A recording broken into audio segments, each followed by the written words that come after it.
Hello, hello, hello. I am Jim Bob. Welcome to some more F1 Manager 22. We are with HAAS once again, and it is time for Suzuka. It's time for us to run our version of the real race that ran yesterday and saw the crowning of a new world champion. How are you guys doing in the chat?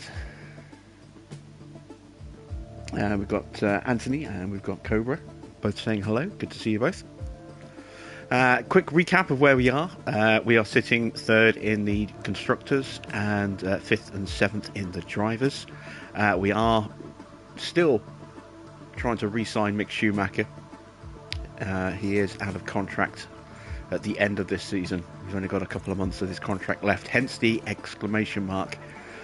Just 3 months to go. We tried a couple of times and he's failed, or we failed to sign him. We've got one last go at it, really, I think, before we put Logan in the car. I'd kind of like to keep Logan around for another year as a reserve driver before we stick him in the car. I just don't think he's quite ready yet, but he's our backup plan if everything goes wrong. In terms of our objectives, qualifying position, we're going to try and get... I think we should do quite well here. I'm going to try and get both in the top 10. We're definitely going to reach both in Q2. For finish position, we're going to get both finishing in the top 10, assuming they both finish. How you doing, Aztec? You missed my last two streams. No! Well, they are still up on the channel, so you can watch them at a later time if you so wish. And we've got a new finish position streak to get going. Let's go for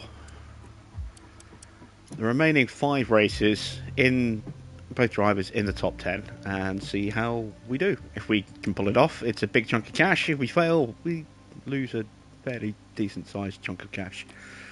But I'm feeling relatively confident. So, quick overview of our cars. Let's make sure that they are both spec'd. And we've got all the necessary parts. We're a bit short on chassis. Do we have anything being built? Yes, we've already got a chassis on the way. That's 6 days off. Let's check both cars have the same build. So they're both on the updated chassis. Both on the same front wing and rear wing. Side pods. Underfloor and suspension. Okay, so one last quick look at our staffing. Our drivers have no points to spend, nor do our technical staff. Our pit crew is still pretty pitiful, unfortunately. We're getting there slowly but surely. Have a quick look at our remaining budget. We've got 3.5 mil. Is there anything that needs to be upgraded? We are finishing off our team hub, so that's good. I am going to upgrade... No, the helipad's already fully upgraded. So we'll leave the rest of this stuff. Don't need to worry about that. In terms of car development, we are working on that 3rd tier for the design centre. We've got 80 days left, so we're not going to get the benefit of that till next year. But when we do, we'll be able to do 3 projects straight away next season, which is always good. Car part test centre is the next upgrade, I think, for our facilities. We need 6.75 mil for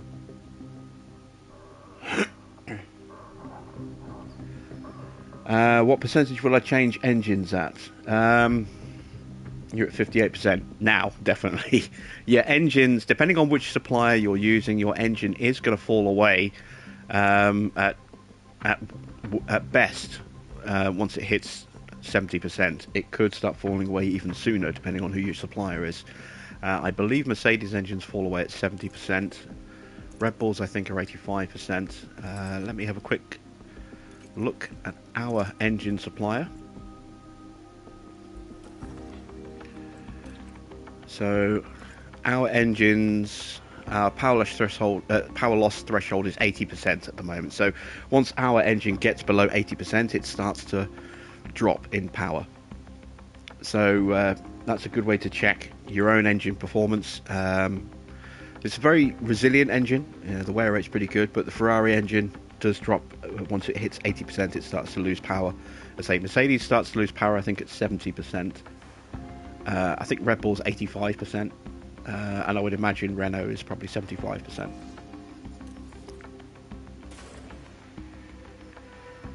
Do I have upgrades? Nope, no upgrades. We're not upgrading the car any further this season. In Japan. This unique track is a favourite home for motorsports, and it welcomes us back this weekend. Get ready for exhilaration and speed with the Japanese Grand Prix. Drivers will battle it out this weekend on the snaking turns of Suzuka, the only figure-of-8 track in Formula One. High-speed downforce will be the name of the game here, if teams want to secure a place on that podium.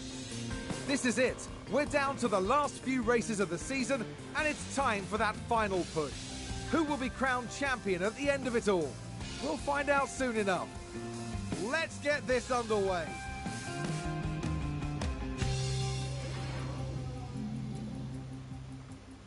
Yeah, Anthony, Miami is a good chance for you to actually get a good result because the AI probably won't change their engines. Keep yours, your one engines for practice and then switch them for qualifying and put in a brand new engine. It'll give you a nice performance boost, plus if you've got any new parts on the car as well, it can really give you a nice bump up the order for that race. And then I think they start changing their engines once they get to Barcelona.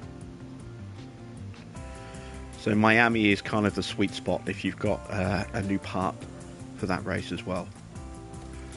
We're into practice. I'm going to put Logan in for Mick, give him another session to run. Let's have a look at how I want to get the car set up. Let's see, we'll start with Logan's car.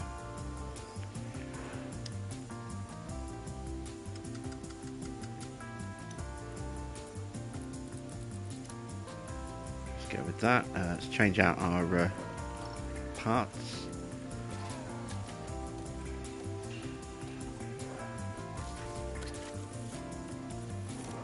I didn't actually equip that one. There we go. Gearbox. There we go.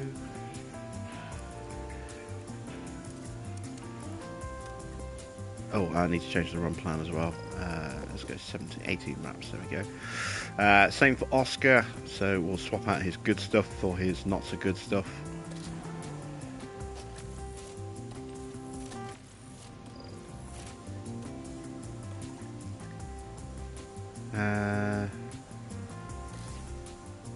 Yeah, we'll leave that ERS unit in. And as for gearbox, we'll go with gearbox number 3.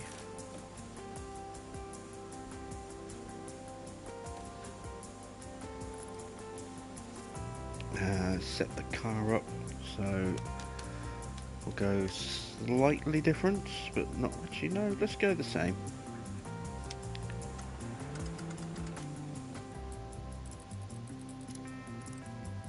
Oh, that's not going to work.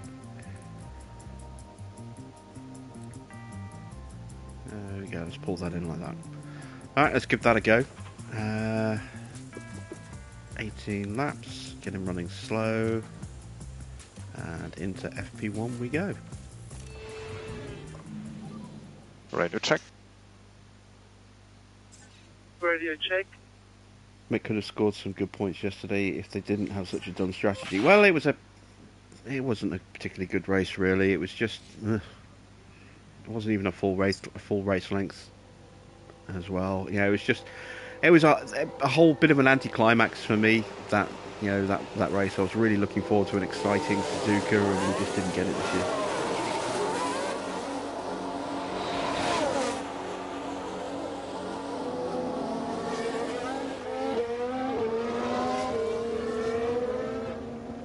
I know they gave full points, but it was nowhere near full race distance. You know, it was just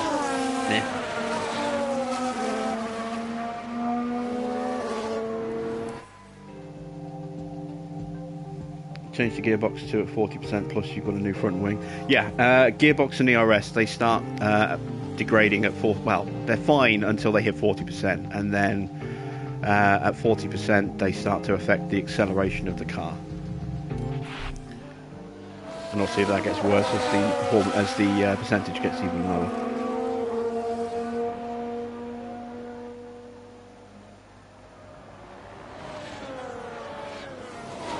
Aztec, you're going to catch up on the live streams tomorrow. Good man.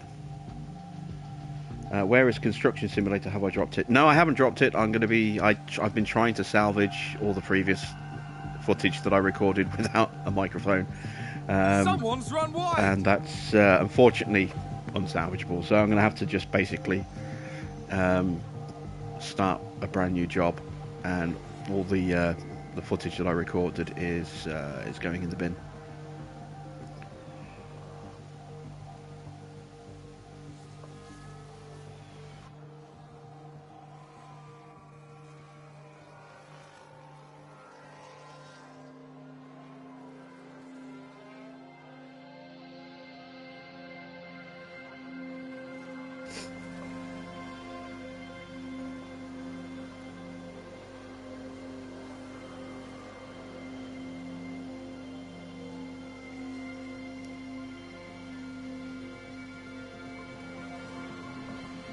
Yeah, like an idiot, I started recording and then I coughed quite early on, and I muted the mic to not cough down everyone's eardrums, and then forgot to unmute the mic and spend the next 2 hours recording loads of footage with no commentary at all.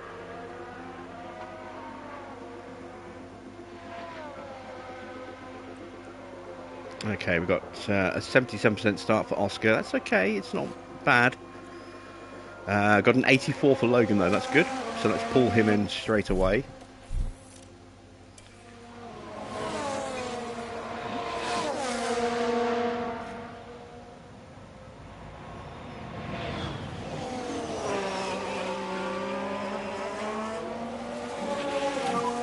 Going down the pit lane. Copy.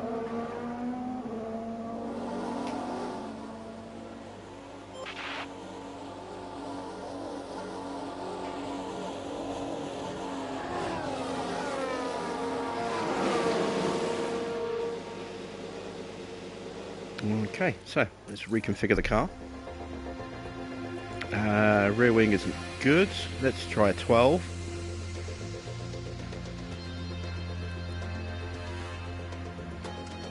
Let's pull that in a little. No, can't leave that where it is. Let's pull that in. I'm going to need to change the roll bar. Let's go with a 5.5 roll bar. Simply because I need to try and keep that cornering where it is. Unless actually if I go to a... Let me try a 13 wing instead, and then I can pull that in that way without messing with the roll bar.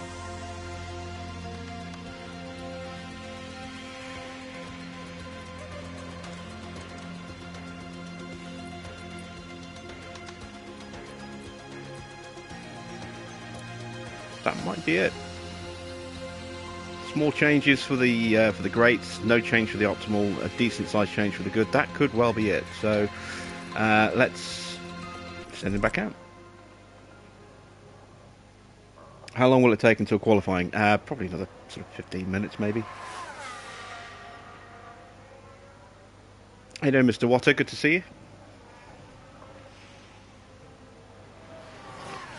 Anthony says this game is great. You prefer it to F1 22. An expert on F1 games, but you've struggled so much with traction with this year's game. It spins too easy on the throttle. Yeah, I've not played F1 22 since I started playing this. I haven't even thought about it half the time. I played F1 games a lot when I was younger, back in the days when you could get Murray Walker on commentary, who. And then I played a little bit when the series came back in 2009, 2010. I think I had 2011 as well. And then I just kind of stopped playing them for a bit. And I dabbled a little bit with one of the earlier F1 games. I think F1 2017. I might have F1 2018 as well. I heard good things about F1 2020. So I bought F1 2021. For the PS5 and platinumed it, loved it, and I'm not getting the same amount of love for this version that I got last time out.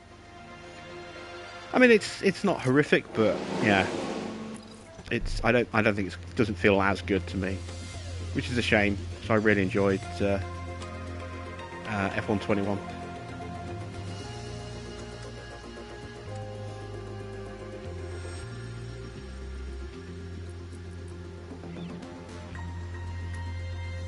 Alright, I'm going to try that, see if that works. I need a fresh set of tyres, there we go.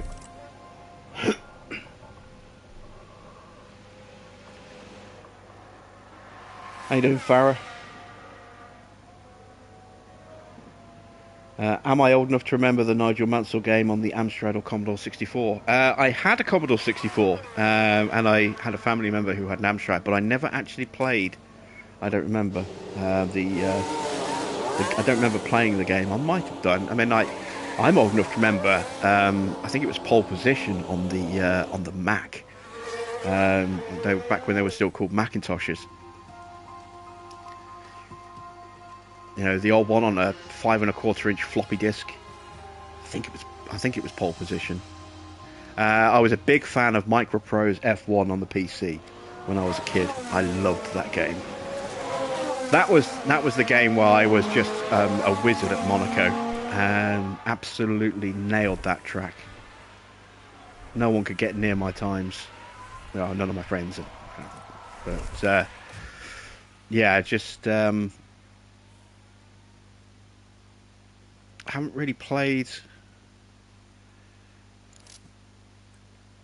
You know, I just stopped kind of playing F1 games after 2011 for many years, and I tried a couple of times in 2017 and 2018 to try and get back in, but I couldn't get into it, and I didn't like the classic cars. I felt they were impossible to drive unless you had traction control on, which made them too slow to achieve the challenges.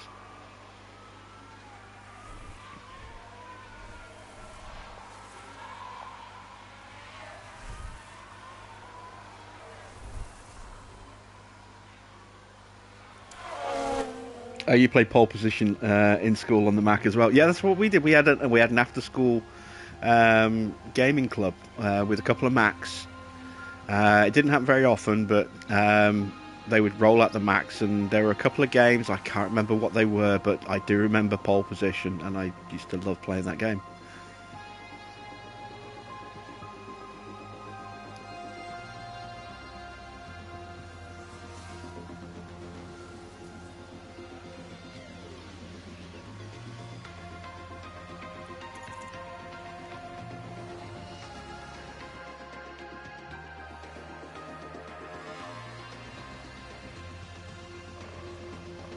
But I've always liked the racing games, you know, less in the last decade than when I was younger, but, you know, I used to love racing games. You know, I was all about Gran Turismo in the first 4 iterations, and then I didn't enjoy 5.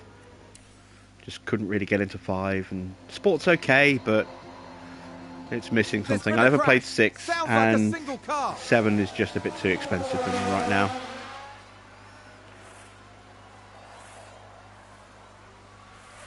But it wasn't just those games. I mean, I remember on my PlayStation 1 I had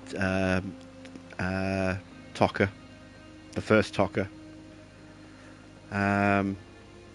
Back when you had the Volvo estates in there with the Renault Lagunas and the Alpha 156s. I think it was the Mondeo that was in there as well. I'm pretty sure it was the Mondeo. I'm trying to remember what other cars were in there as well. 92% for Logan, that's good.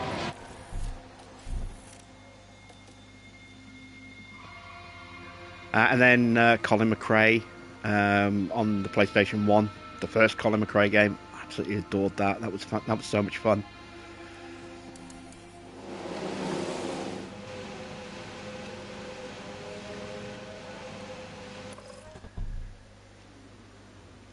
Alright, so 13 was the right way to go with the wing. Traction does need to change. We'll go with apply 5 traction. With 5.5 roll bar. Need to make a minor tweak.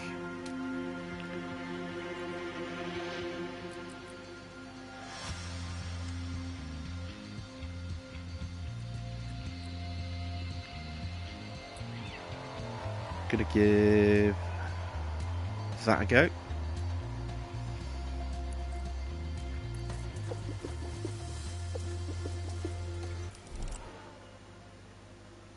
Never played MotorStorm. I don't know why, it just didn't grab my attention when it came out.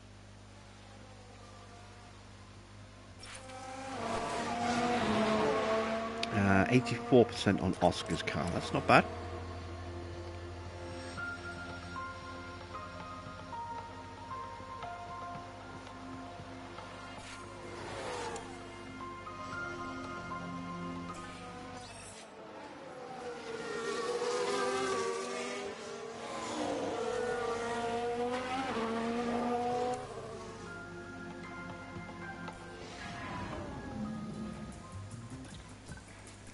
Okay, so a good first practice session there. We've got some experience for Logan. We've got the car in a pretty decent place. Let's put Mick in the car, give him some hard tyres and run him for 38 laps. Oscar's car still needs a little bit more work. Roll bar is not good. Let's go with the 6.4. Needs a big change. Let's pull that in to about there. Little tweak to the front wing. Being careful not to disturb the rear wing too much.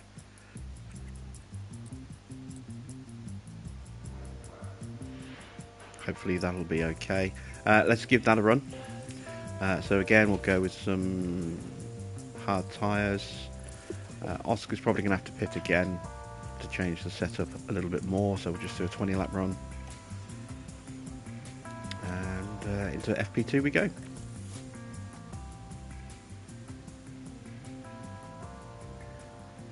MotorStorm was a PS3 game, yeah. Ready to check. Ready to check.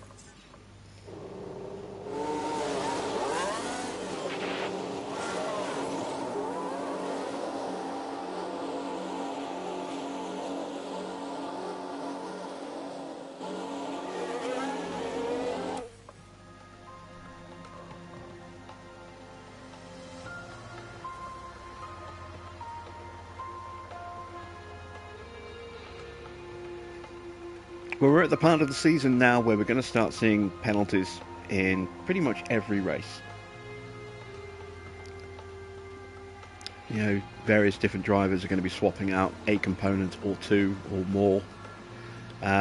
It's undoubtedly going to be a second component change for some of those drivers, which means instead of a 10-place penalty for that component, it'll only be 5 places.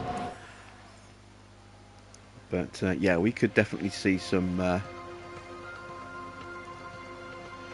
quite a few penalties between now and the rest of the season, you know, of the end of season at Abu Dhabi.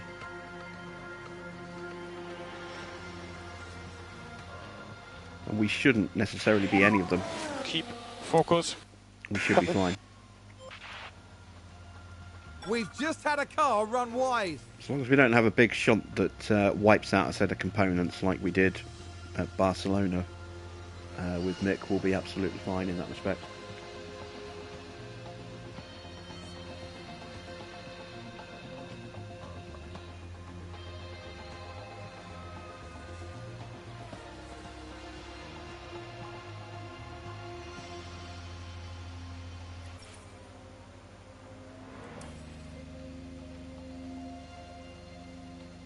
There's been a crash. Big crash for Vettel.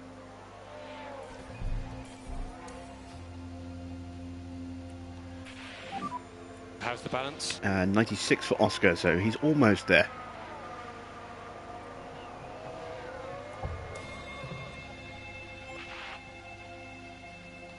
And 94 for Mick. We might actually have gone backwards slightly with Mick, but he needs to run the whole session. He's got a lot of track knowledge to make up for not running in P1.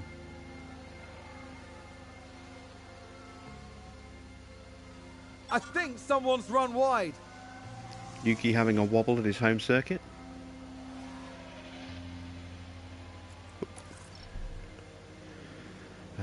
So what do we need to change? Let's go like that.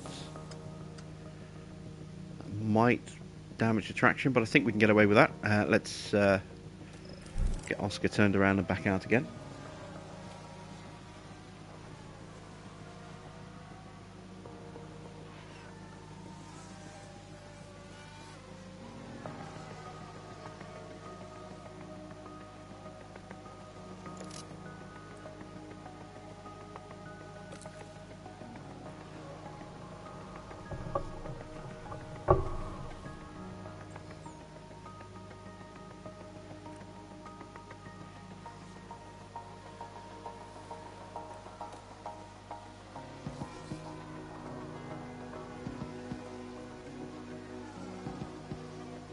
Oh, did someone run wide there? Been a lot of running wide, a couple of spins so far in practice.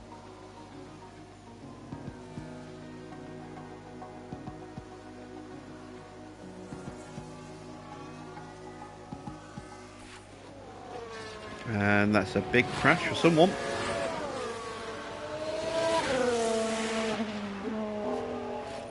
We've just had a crash on the track. Let's have Ricardo's a look. gone wide on Daniel 11 now. Ricciardo involved here. A definite collision there. That's very unfortunate. Yeah, we're going to see a lot of drivers doing that this weekend. How you doing, Matthew? Sounds like we've had a spin. Perez spinning on the entrance to Spoon.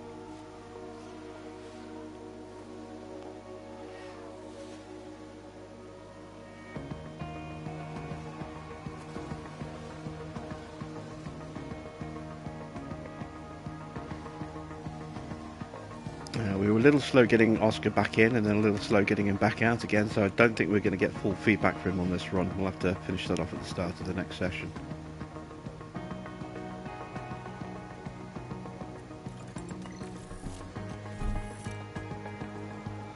Keep Mick out for one more lap.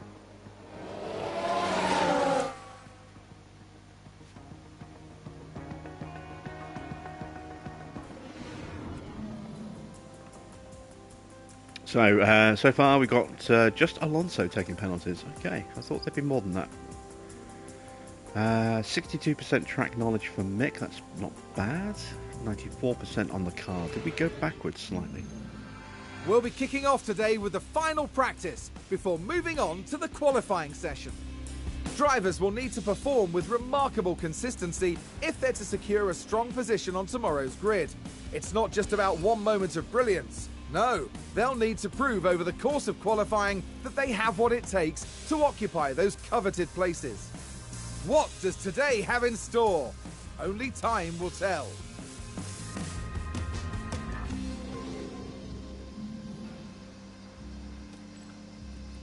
Okay, so what do we need to do with Mick? 94 is his new best. We did tweak the rear wing a little bit. We need to pull that back in anyway because of the front wing. That's right. The toe is wrong. I'm going to go there with the toe and think that might be everything we need. I hope it's everything we need. We're going to put him on another long run.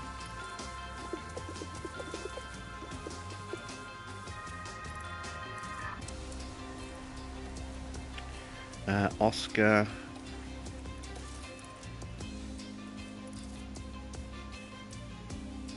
Ooh. It could be optimal. We'll find out in just a couple of laps. Let's put him on a 22 lap run. That should finish his acclimatization off.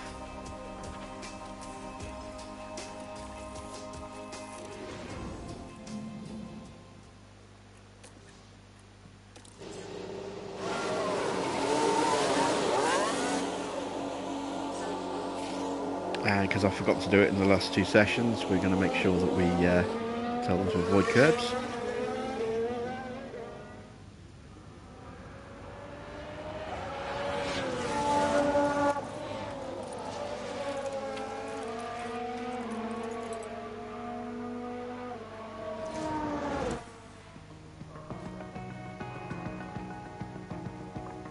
And this should hopefully get us nicely set up for qualifying.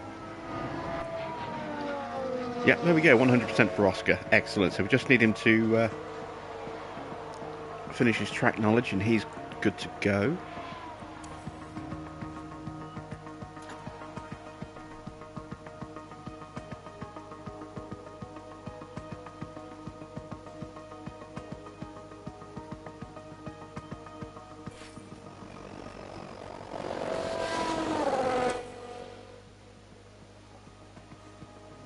All this talk of House Flipper. There's a new one coming out, House Flipper 2. I don't know when it's coming out, but it is coming out. No, it hit the... Oh, thank you, Mick, for not ploughing into the barrier there. Yeah, I picked up House Flipper when it came out on PS5, on PS4, and I've platinumed that. It's okay. It gets a bit repetitive quite quickly.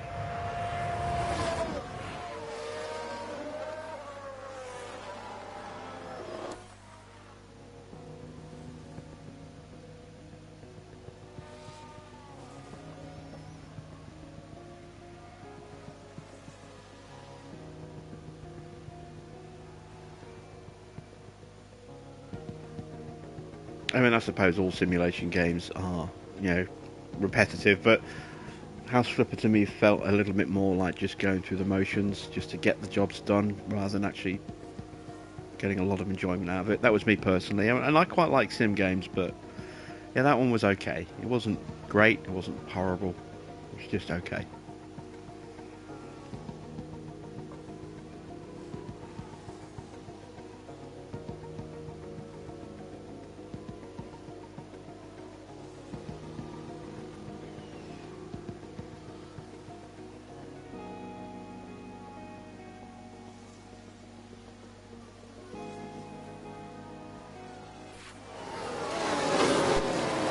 Uh, 97 for Mick. Not going to chase it. 97's good enough.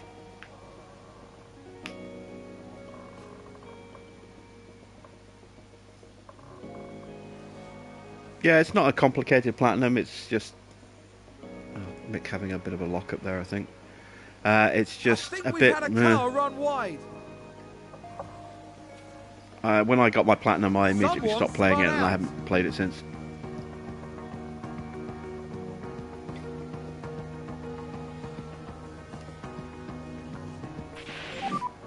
Let's take a closer look. Right, Mick's having a bit of a bad session. He's locked up a couple of times. He's had a spin. I'm a little worried about his. And the team had such high hopes today. His race here. What a shame.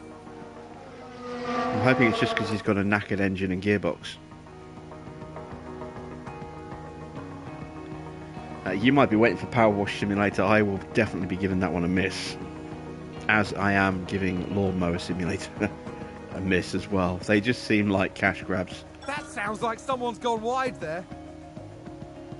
Trying to cash in on the simulator craze.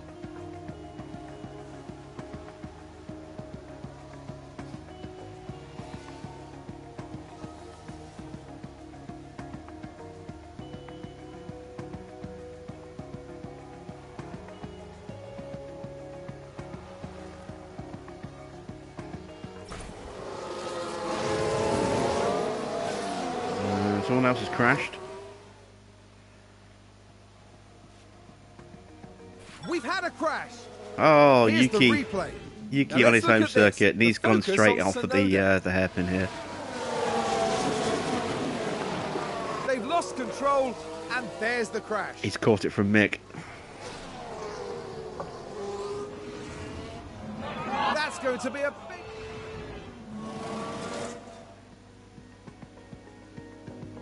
Mick's got a huge I train of think cars that was with a him right crash. now. Just 2% more and then we can call Mick in.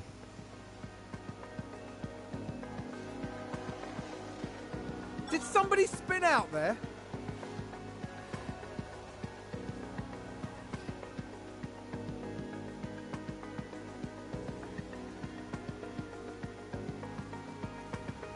There we go.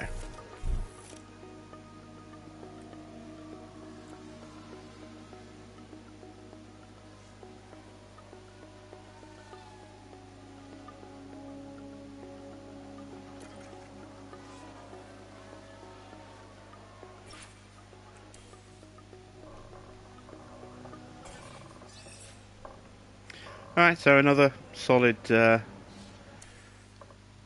practice session. Got our guys nicely set up and settled with the car and the track.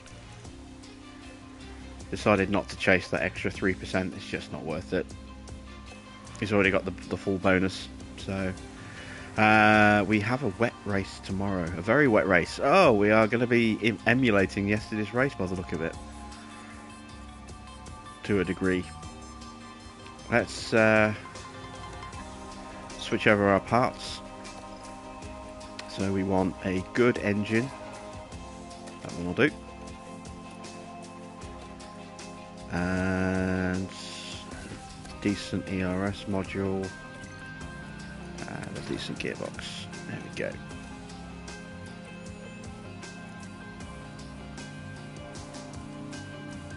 And then for Oscar, do the same. 88 or 79. I'll save the 88. Kind of wish I had a fresh engine for Oscar. We'll make do.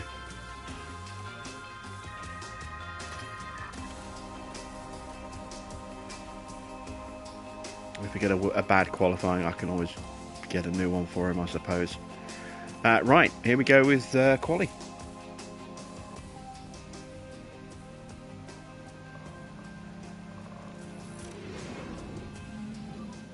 Radio check.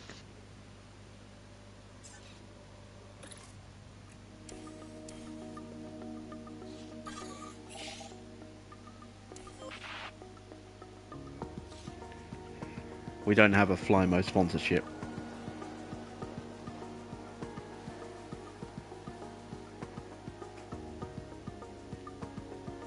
Oh, there's a spin! We can take a look now. Okay, here's the Ferrari. Spinning at spoon. What a spin out! He spooned it. Or was that his hot lap? I think it was, yeah, look at his time. 4.7 seconds off the pace. That was his hot lap. He'll have another one at the end of the session, which is when we're going to run.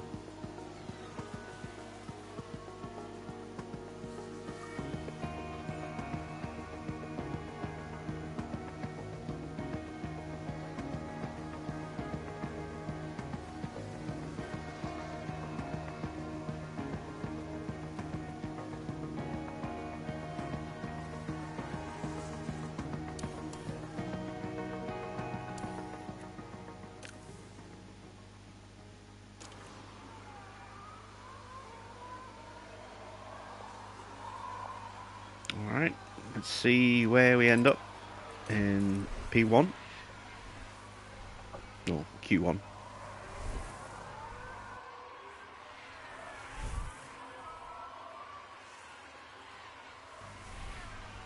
If we don't get through, I'll be incredulous.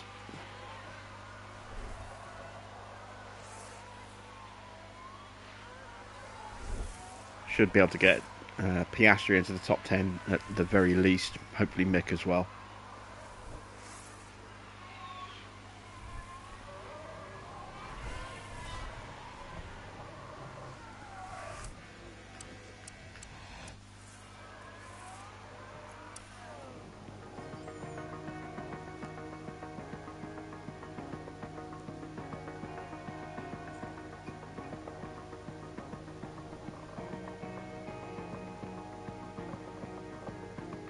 Oh wow, Oscar actually went purple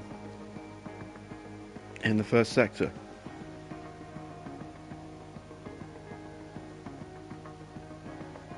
They've gone wide! Oh, Vettel bending it on his hot lap.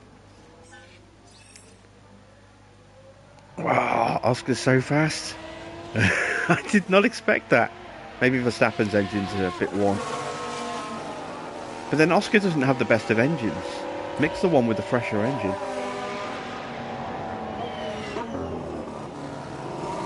How you doing, Dirty Trucker?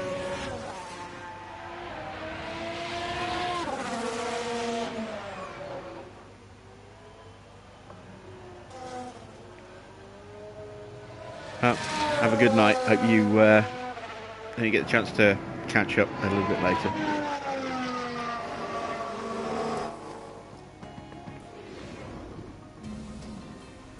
Okay, so 7th and 8th in the end. Only that's a very close field. Look at that. How did Russell go ahead of us when we set identical times? We set the time before Russell, didn't? Oh no, Russell. No, we did. We set the time before Russell. That's annoying. That should have been us.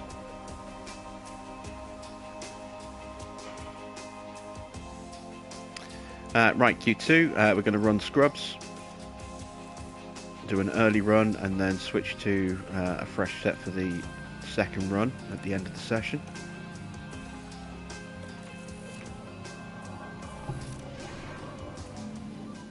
Ready to check. Get ourselves a banker lap in.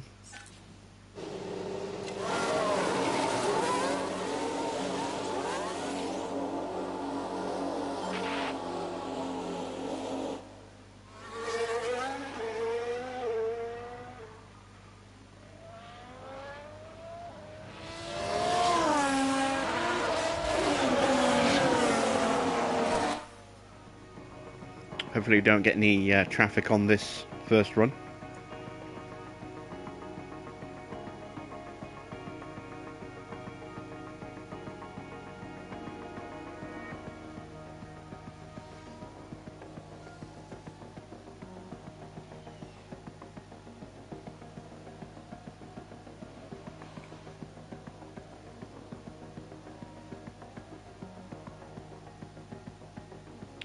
Piastri might have got held a little bit by Zhou there. Alonso should get out the way. Can we get him before Spoon? No. Might have held Oscar up again. Mick was faster in the second sector, so yeah.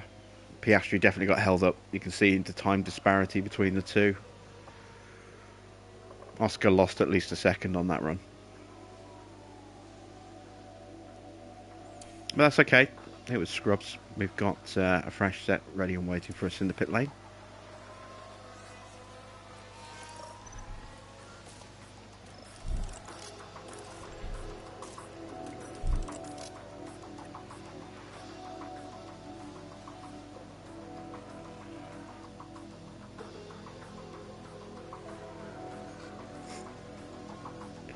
Looks like everyone else has got clean runs.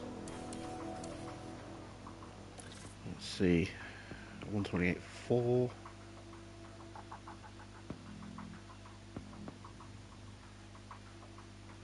Mick's still sitting in 6th. Russell could maybe improve a little bit.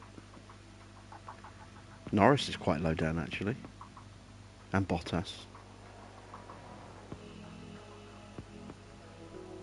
Interesting.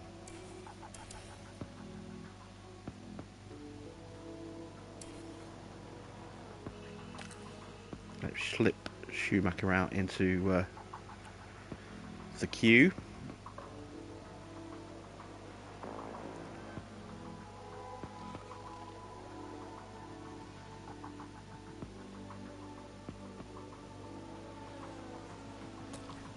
And get Oscar to bring up the rear.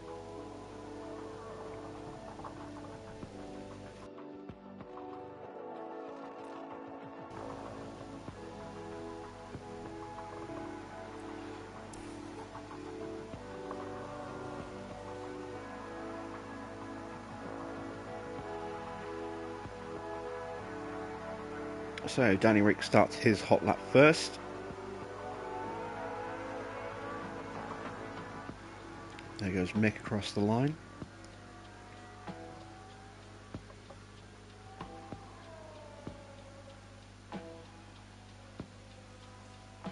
I'm not worried about Oscar getting in. He's going to make it. Mick's gone purple in the first sector. Now Oscar is. Our car is really strong in that first sector.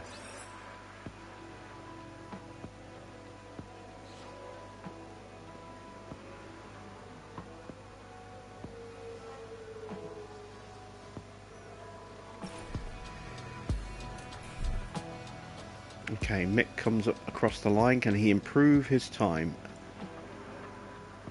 Yes, he can, by an extra tenth. Russell jumps us. Mick's in 7th. We're going to knock him down a position more with Oscar.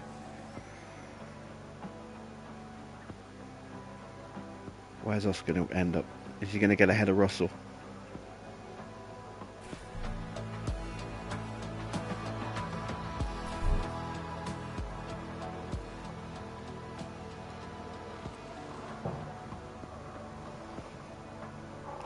Oh, he is by 1,000th of a second.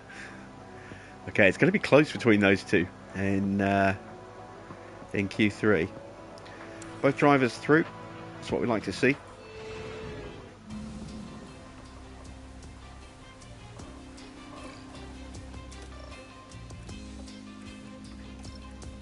Once again, we're going to run a set of scrubs for a banker lap at the start of the session.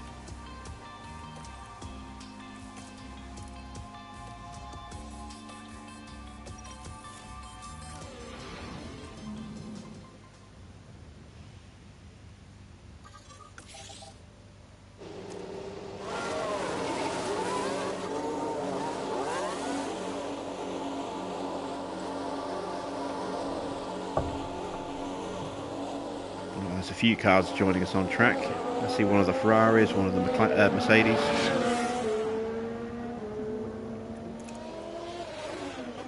There's the other Ferrari in the background.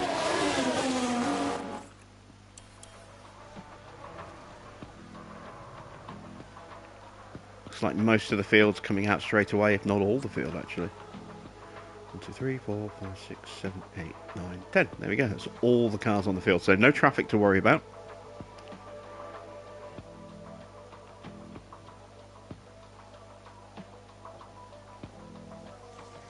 There's a sound I didn't think I'd expect to hear someone confusing. A dog barking and wiper blades.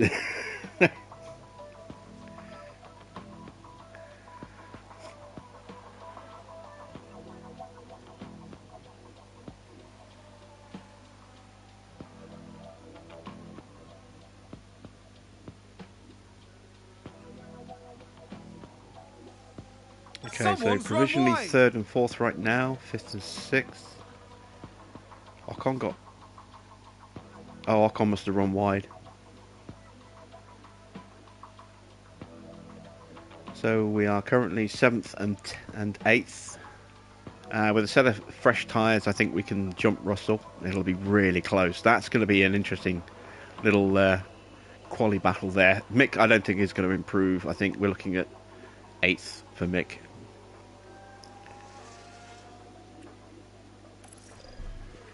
I can't see him getting a massive improvement. We are going to... Oh, we already are running at the absolute minimum fuel.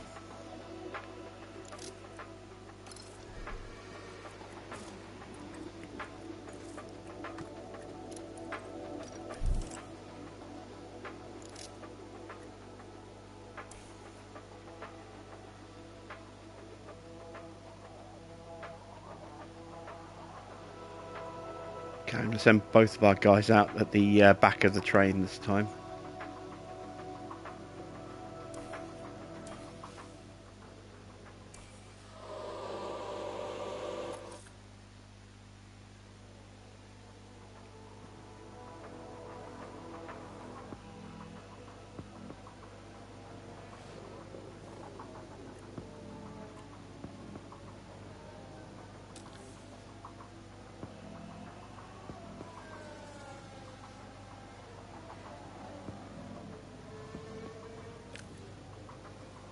Put a little bit of space between our drivers. and we're going to ride on board with Oscar. See if he can beat Russell in the head-to-head.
Probably should have sped up the warm-up lap.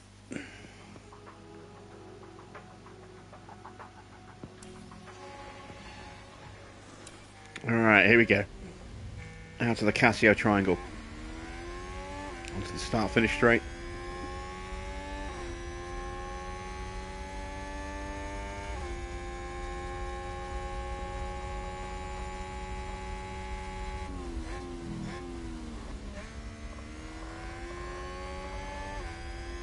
Okay, into the centre S as we go.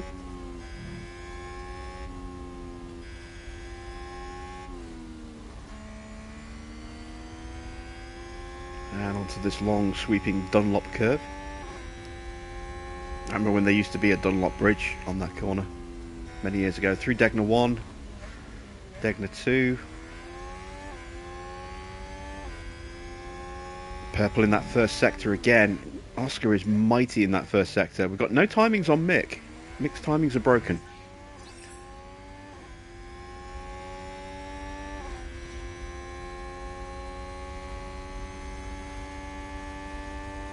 Into Spoon.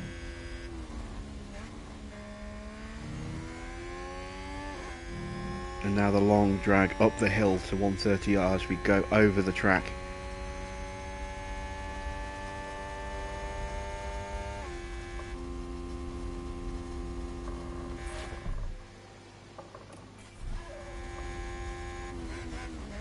Into the Casio triangle. Mick is about to cross the line. Improves his time, oh, quite significantly as well. Oscar's looking fast. He jumps Russell. And he's only 600ths off Perez in the end.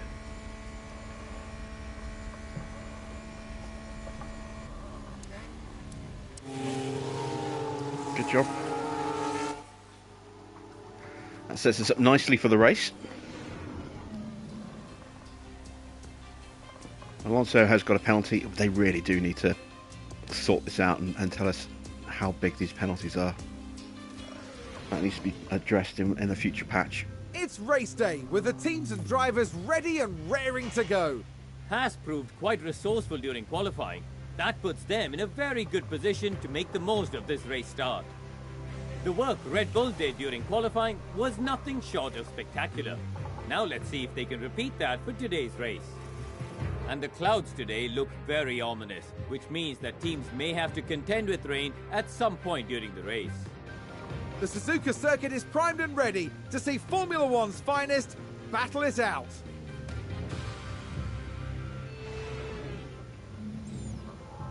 Okay, race day. First thing we can do is take a look at our sponsors and do we want to make a position gain pledge? Yeah, you know what? We'll add that into the mix. See if we can both move both drivers up one spot. We've got the potential for more than that, but I don't want to overdo it. We can take the strategies and throw them out the window because it's a wet race, and so these are all in completely useless. So let's have a look at the predictions. So it's going to be full wet weather.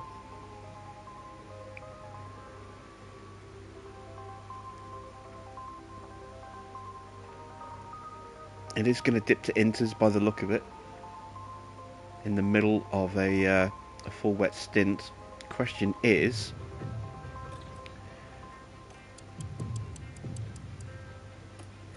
do we take the gamble and dip to inters in the middle of the run, or do we just stick it out on full wets all the way through? The wet tyres will last, in theory.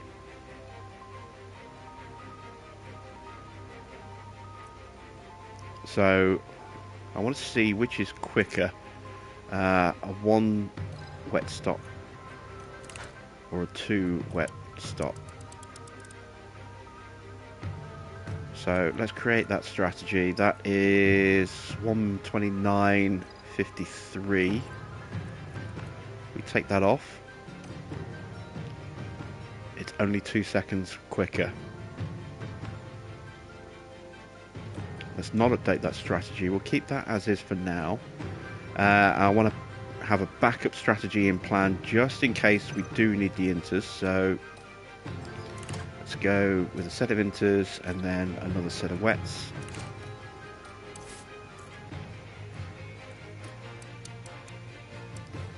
So we're looking at inter weather probably around about here. And then full wets again, probably somewhere around about there.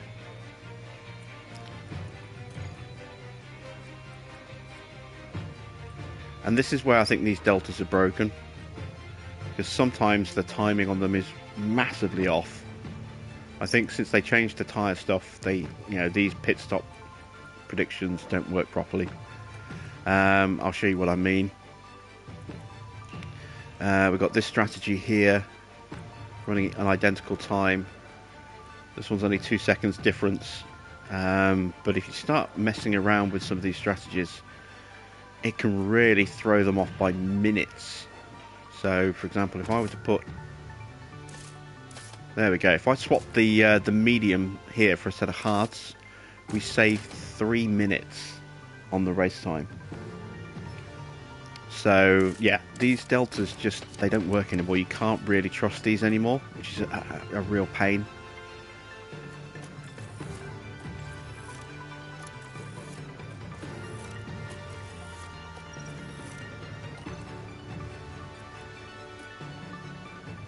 So we're going to start on the softs regardless.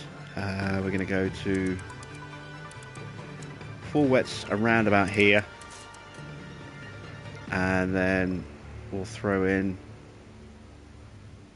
a second set of full wets. I might actually just go with 1 wet stop for Mick instead of a 2 stop for Mick, because Mick's got the tyre wear that Oscar doesn't.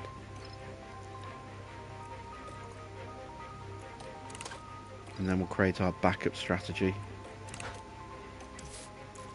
in case we need to switch to inters.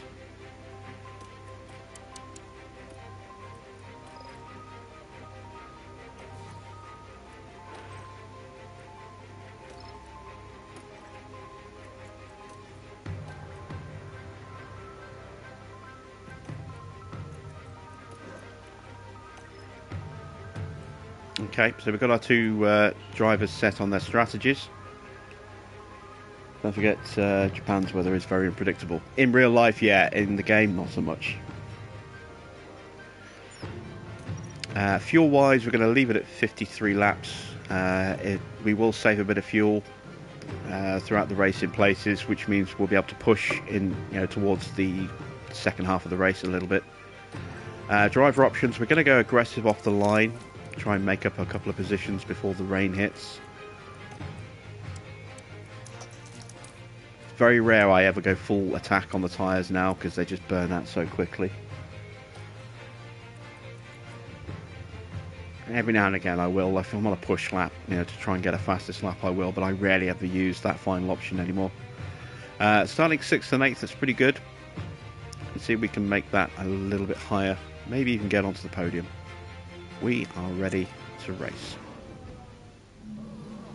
The drivers have now taken position on the grid, and it's looking like a cloudy day. Looking at the HAAS. With a top 10 position on the grid, this race could really go either way for them. And it's Schumacher as the second driver today. They're in the front half of the pack, so there's plenty of potential for them. The race start is mere seconds away. The drivers are warmed up, they're ready to go here at the Japanese Grand Prix. And it's lights out, and away we go. Okay, we need a strong start here. Yes, we are running real time tonight.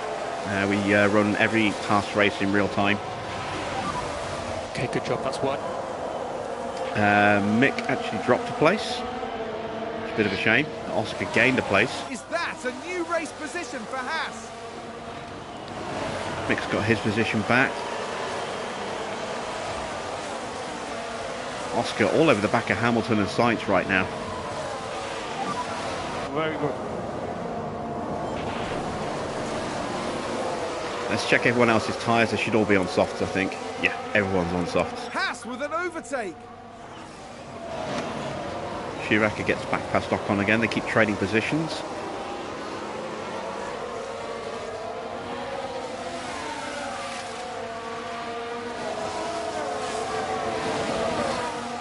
Oscar having a look at the outside of Spoon.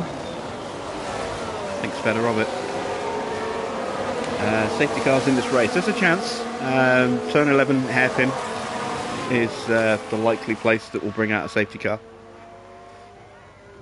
It's when most people have a crash. Going 3 wide on the entrance to 130R. That's not generally a good idea.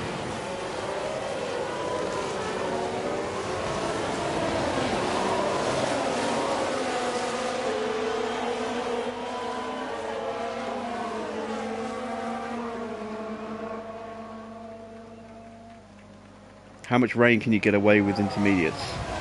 Intermediates are between 1 and 4 millimeters. If it goes above 4 millimeters, if it's only just above 4 mil, you can probably tough it out on the inters, but you will be a little bit slower. Oof. Oscar, don't do things like that. Give me a heart attack for a second then. I thought he was about to torpedo straight to the side of Hamilton. If it's just a fraction above 4 mil, you can probably get away with toughing it out on the inters, but if it gets more than that, then yeah, you need full wets.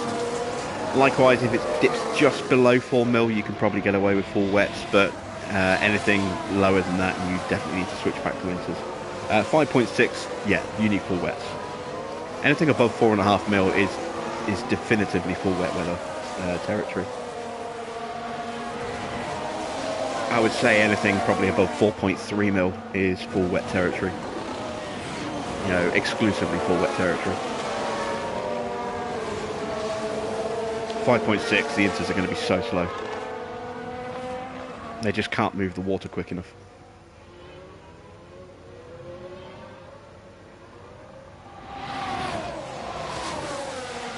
Oh, up the inside of the at 130R. Oscar moves up to 4th briefly, loses it to Hamilton. It's not over for us. DRS enabled. And now Hamilton's going to have a look at Keep this approach. Good job so far. at Sainz, the inside of Sainz. Schumacher's making some moves as well. He's up to 7th. HAAS with an overtake there. Trying to go around the outside of Perez there.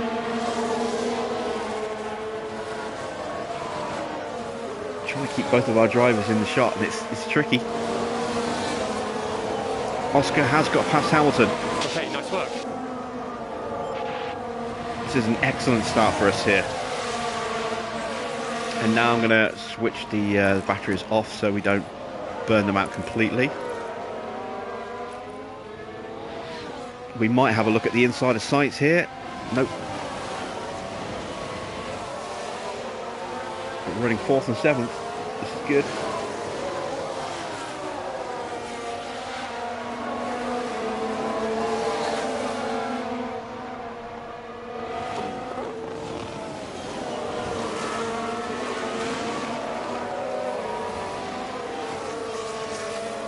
Piastri is almost out of battery.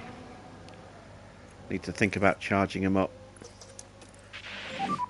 Charge on. Copy.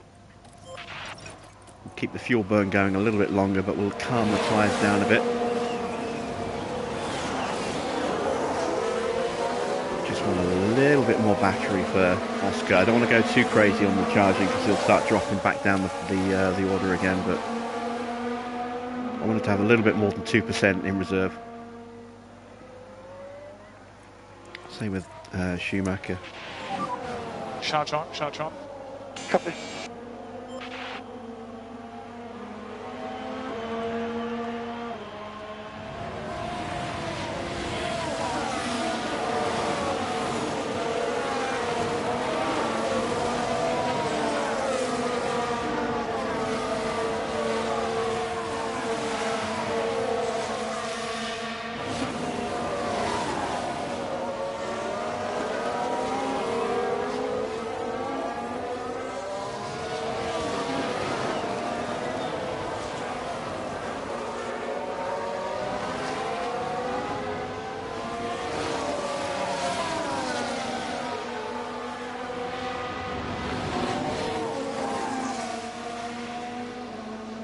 Okay, we're starting to drop off a little bit. Let's Charge off.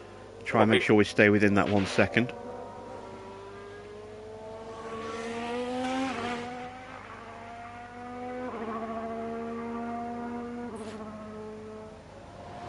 Oh, yellow flag in sector 2, someone's gone wide. We've It's just had a Alonso. car run wide. Let's take a look at the replay. Now watch this. Here's Alonso's car. Going wide like that could cost them valuable time. Alonso already down the order because of his penalty, starting near the back of the grid and then dropping back behind the Williams cars after that little excursion off track there. Oscar has dropped out of DRS range. Not going to panic because he's so quick in the first sector that he should hopefully get back in.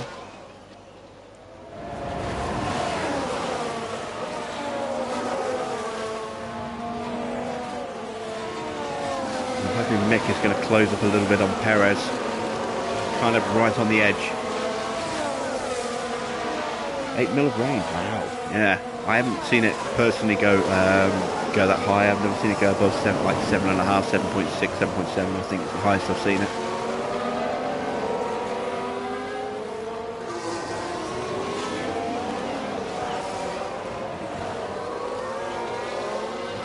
Right, Oscar's closed back up. As has Mick.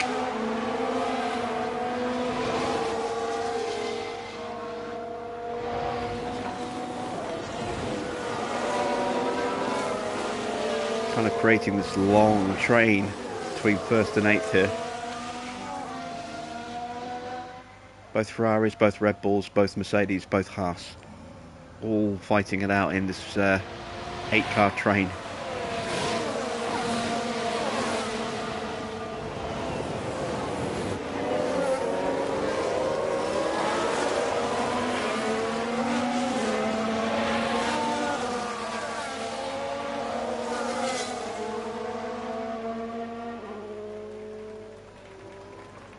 Try and use our speed through the first sector to maybe get a little bit more charge in the batteries. Not a lot of braking in the first sector, there's a lot of lifting, not a lot of actual braking.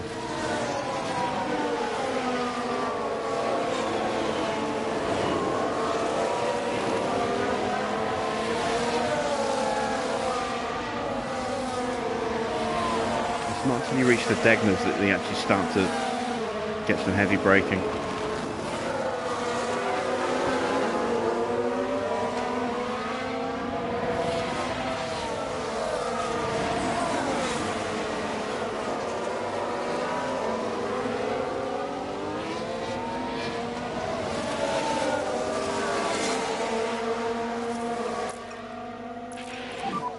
Charge off. Copy.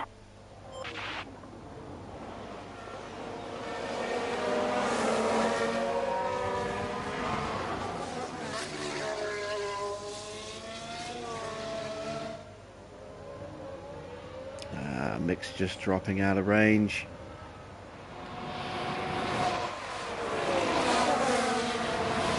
Oh, Mick, you can pull it back through here.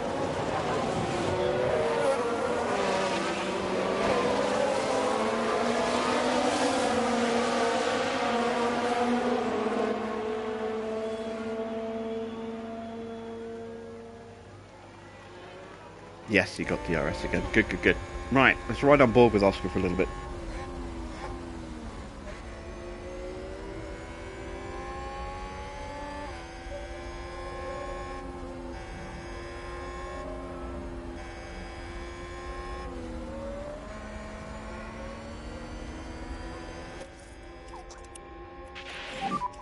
Save fuel. Copy.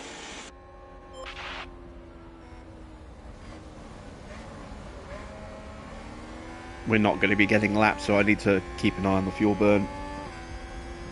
There's only so much we're going to pull back during the race.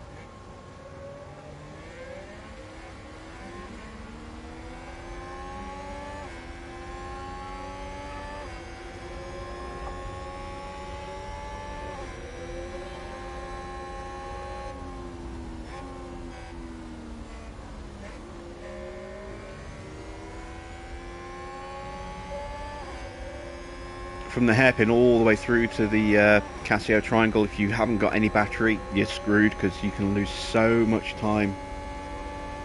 It's basically two long, huge acceleration areas with spoon in the middle. And if you've got no battery, or if you're harvesting at that point of the track, you will just drop back at least half a second, if not a full second, if you're not careful. It's certainly enough to drop you out of DRS range if you're not paying attention. Mick has actually dropped out of DRS range. I'm hoping you can get back in through here.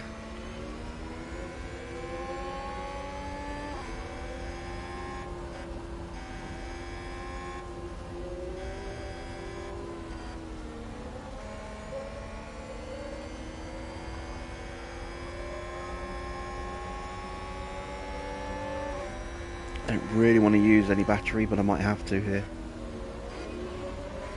Doesn't look like we're actually closing up. Maybe we can under braking here.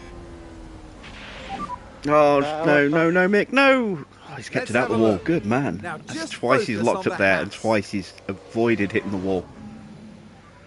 Keep focus. Copy. Okay, so we've dropped off the back of Russell, and I don't think we're going to have the pace to get back onto Russell. And that's the lockup! Not with Mick.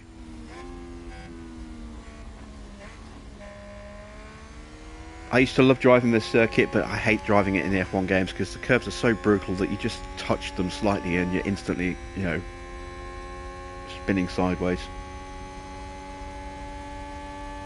This is one of my least enjoyable tracks to drive on now.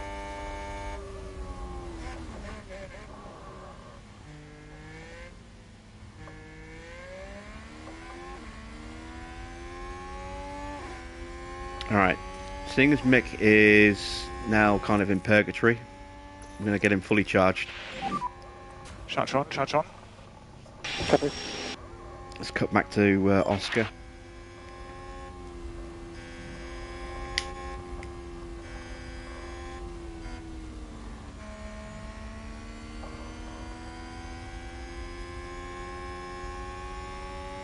Russell has dropped off the back of this train, so once we get Schumacher charged up, if he's not losing too much time, we might be able to push him onto the back of Russell.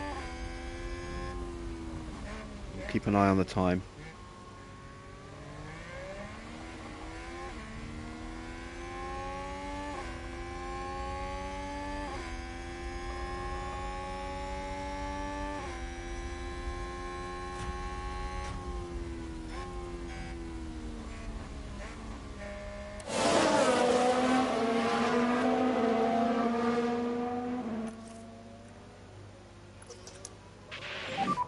Charge on. Copy.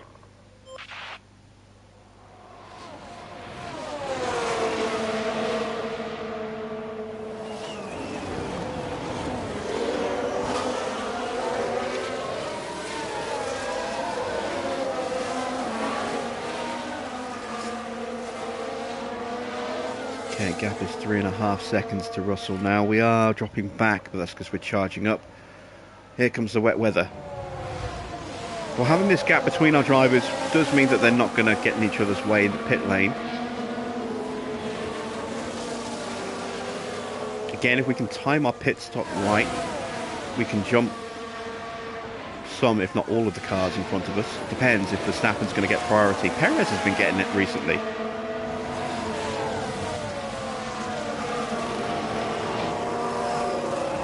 Although he did get left out long at Singapore.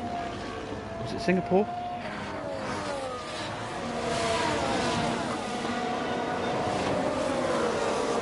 Maybe not Singapore. Maybe the race before Singapore. Maybe it was Monza. I forget. But I do remember saying poor Perez a lot in one of our previous races.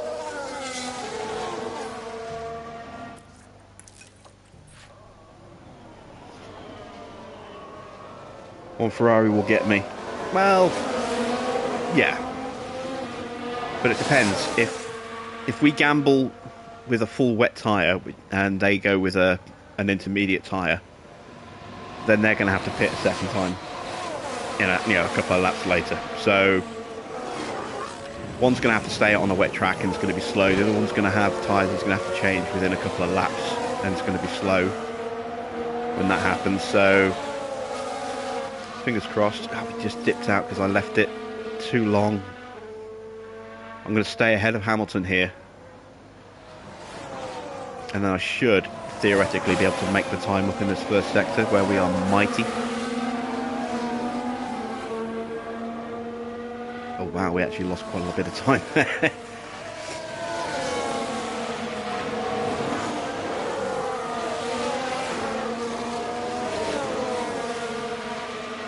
Somebody had a spin. Who had a spin?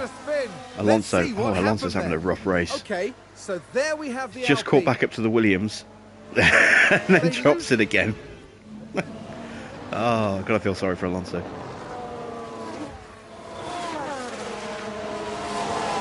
Mick is about ready to switch his battery onto neutral. Switch out, John.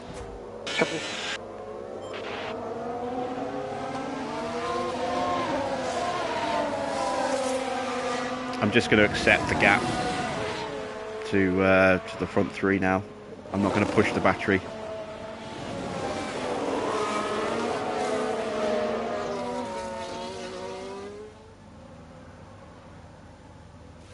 Schumacher locked up.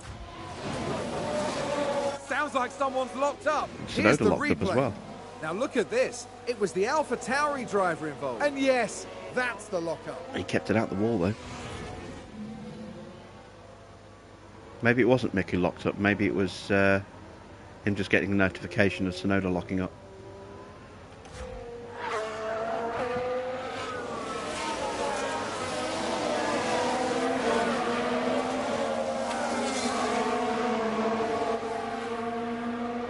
Right, Hamilton's going to get us here. Charge on. Copy. That's okay.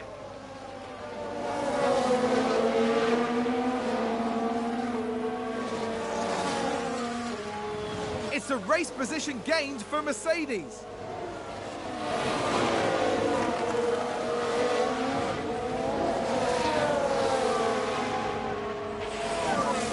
And here comes the rain. More rain coming. Yeah, copy. It's coming earlier than I thought. It's not coming as fast as I was thinking it was going to come as well. Oh no, maybe it is. All right, so let's go for it. Let's go straight for wets.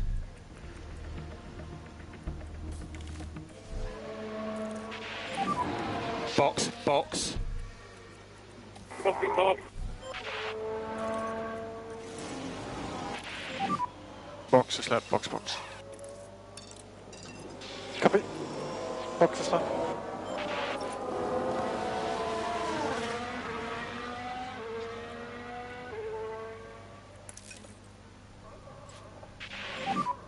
Come on, let's close the gap to the cars ahead. Copy. More push, more push. Copy. charge off. Copy.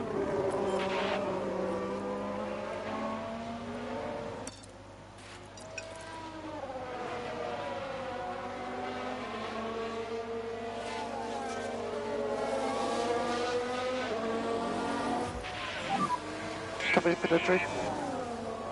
Copy.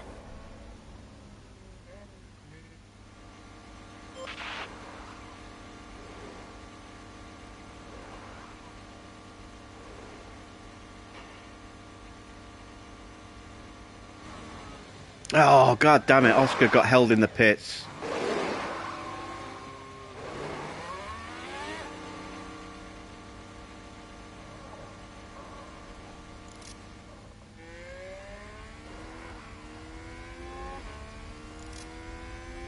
Alright.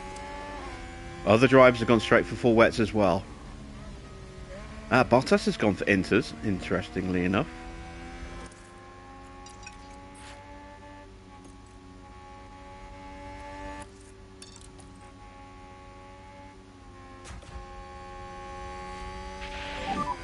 If you've got some margin, try to increase the pace a little bit. Copy. Yeah, we lost a lot of time in the pits there.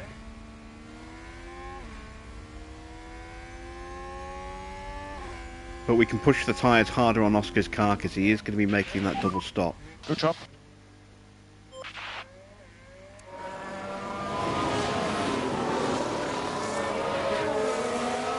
HAAS with an overtake.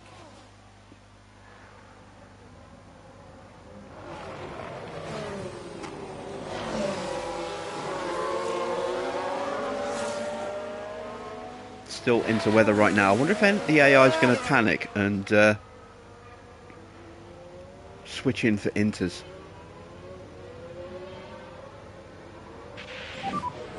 So we are currently P13. Bottas has overtaken us. He's making the most of those inters that he's on right now. Looks like that was a position gained for Alfa Romeo. And there goes Leclerc, Russell and Ocon. And Norris.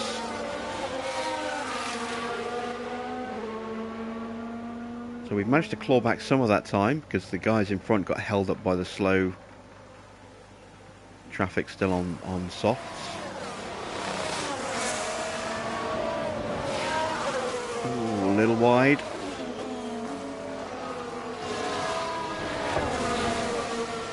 Look at that! They've run wide! That's fine. Right, let's have a look at Schumacher. In 9th right now, so he's lost a place. Well, he's lost a couple of places. I think someone's run wide. Track is getting damper.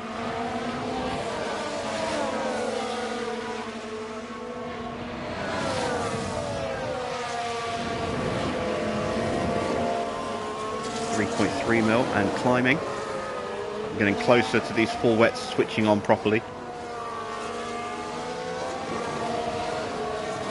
So Bottas is going to start really struggling in a very short period of time.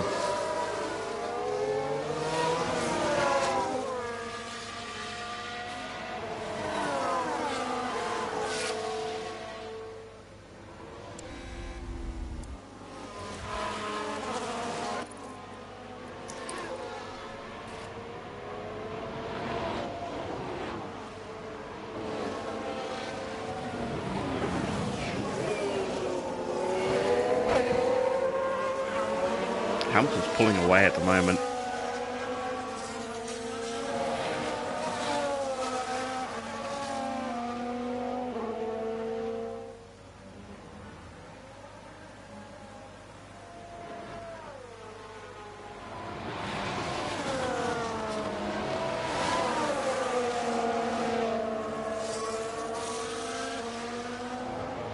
Let's see if we can jump by these two. We're about to hit full wet weather.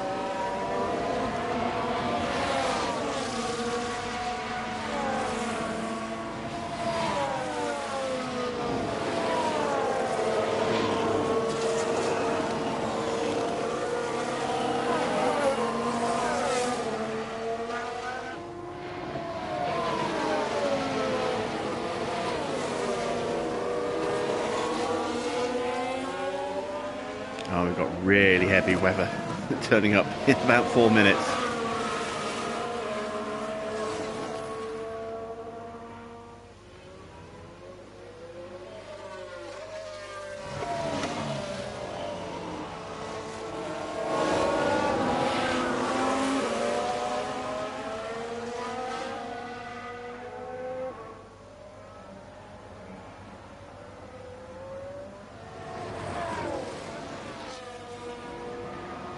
Let's have a look into the Casio triangle.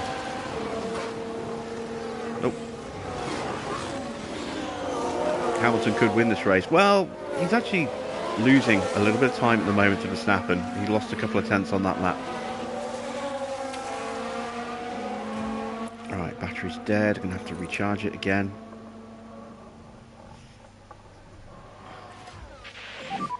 Charge on, please. Copy.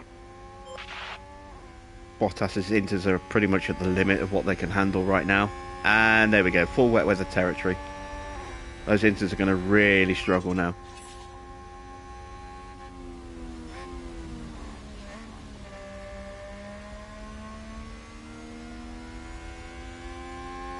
You're going to see Bottas start to drop down the order pretty quickly. But I wouldn't be at all surprised to see him pit at the end of this lap.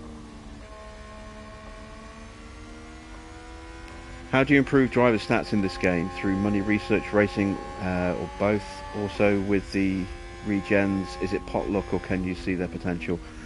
You never see an indication of what their true potential will actually be. What you just see is a growth potential on every driver. As you take part in races, the better you do in a race, the more experience you can earn. So you earn points for every successful overtake or every successful defending. You also gain individual points, just like 1 point each time for a failed overtake and a failed defend. How far you go in the race, how high you finish, can all have a bearing on your final race point total. And if the race has safety cars, then you get a little bit less than full experience for the race as well. And then once you've got your final point total for the race, it's then multiplied by your growth potential. And obviously the higher your growth potential, then the higher the multiplier will be. So a young driver like Oscar, who's at the beginning of his career, has got a high growth potential. So he might get like a 1.7 multiplier. Mick, who is young but has an average growth potential, might be a 1.3 or 1.4. A driver like Lewis Hamilton or Alonso, who are towards the end of their careers, will have a low growth potential, and they might be like a 0.5. So they could earn 800 points, but they would lose half of that because it would be timed by 0.5.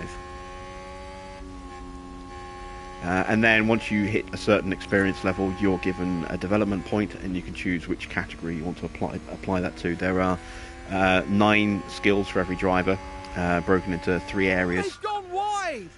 And then of those, 3, the first 3 are your pace, the second 3 are your kind of consistency, and the bottom 3 are your ability to drive well in wet weather, overtake and defend.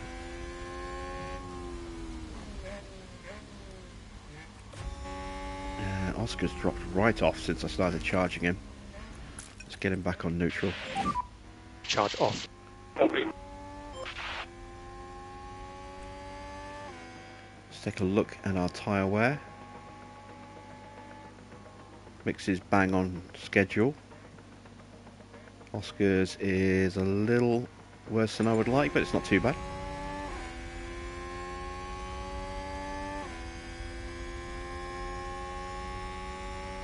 As far as the regens, I've not actually played long enough to experience regens.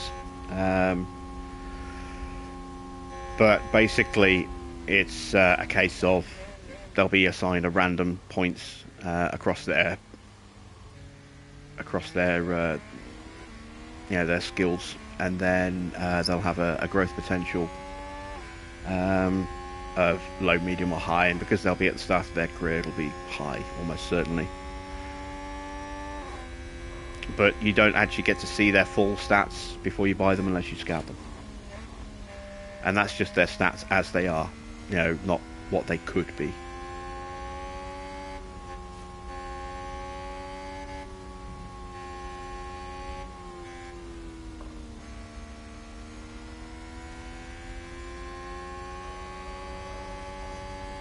Remind me again at the end of the race, and I'll show you the driver market so you can get an idea.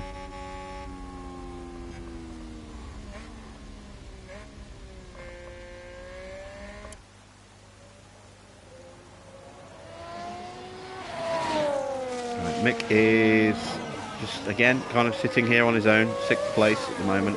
Sorry, 8th place, 6 seconds off Russell. Oscar has not caught up to the back, and Leclerc is now on the back of him.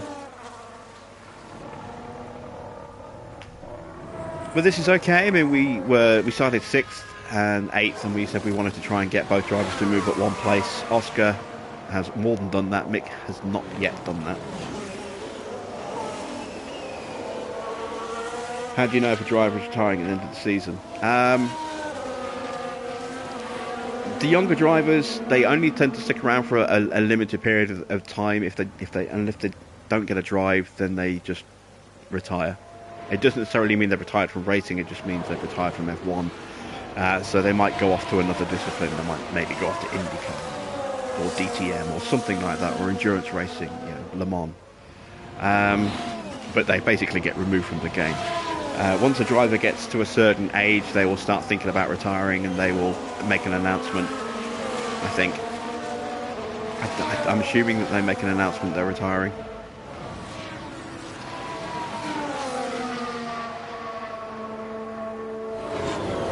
So I have Hamilton on my Mercedes team. He's in the final year of his contract.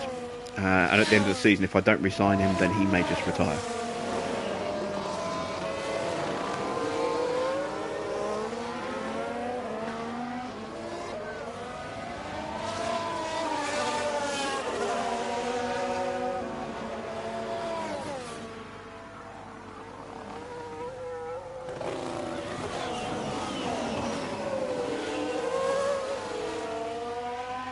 We are starting to close back up on sites a little bit.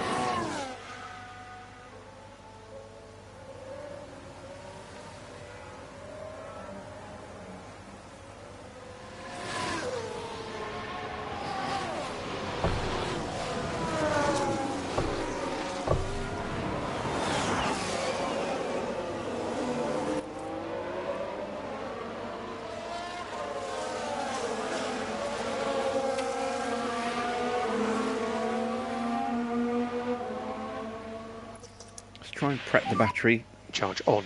For a chance to maybe make a push at sites.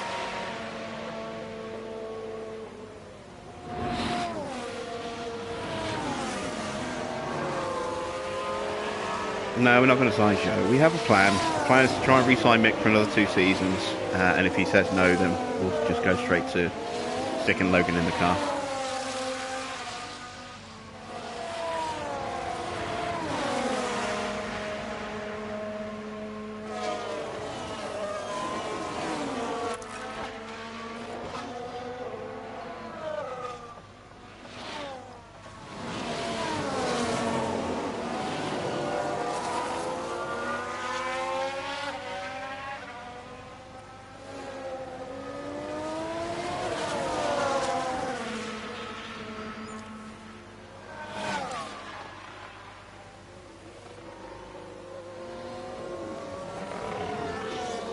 It's all pretty close in terms of lap times.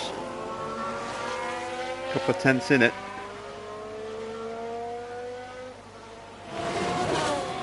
Mick, unfortunately, is lapping half a second slower than Russell. So, unless there's a need for another tyre change, or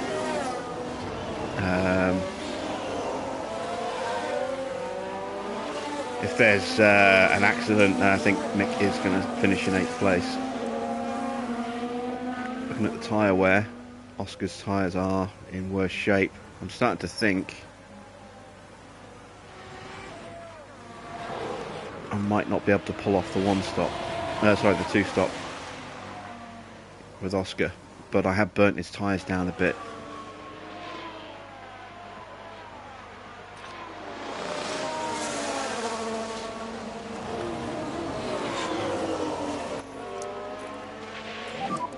Charge on. Copy.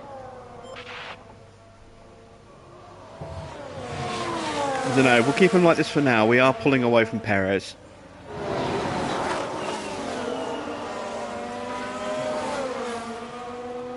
Why Alpine on Inters? Well, Ocon. I don't know. We had this at Monza, if you remember. The Alpine stayed on Inters when it was full wet territory, and the Red Bull stayed on full wets when it was Inter territory for lap after lap after lap.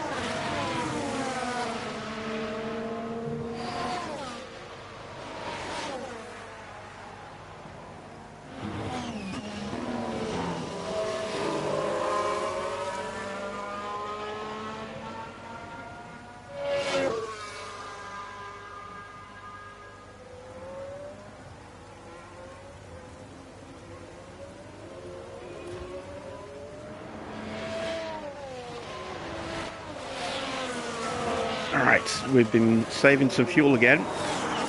This is good. We can make a little push in a moment. I think one more lap of just charging the battery, then we'll start to close back up, and then we'll try and use the battery to make an attack. Just got to be careful we don't get passed by Leclerc in the process.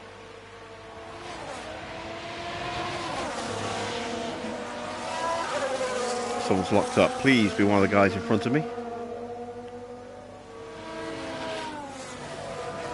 Oh, Ocon is now in the pits to change those tyres.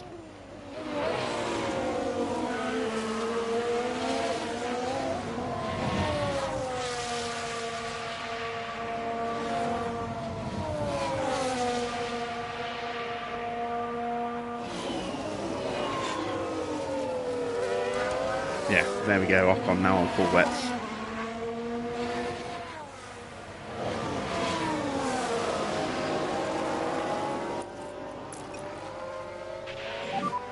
Charge off. Copy.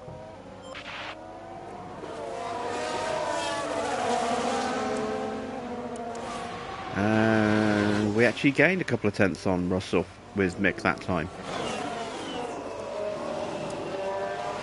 Although, yeah, it might be because of the Alpines.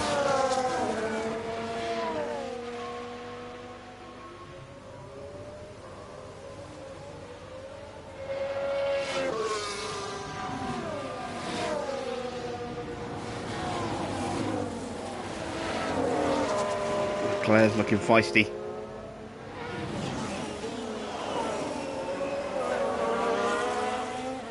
Last thing I needed was to get stuck behind the other Ferrari. Although, if he's faster than Sainz, and he pulls us up towards Sainz without us having to push, then that's not necessarily a bad thing. It just means it's another car we've got to get past.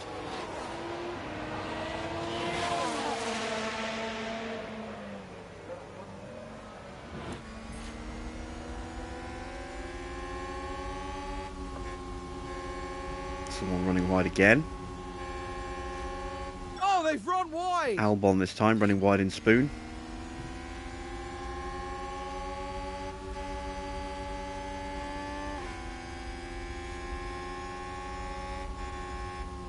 I know we've got more pace than Leclerc through Sector 1. We've got more pace than pretty much everybody in Sector 1. It's the rest of the lap where we're not quite so punchy.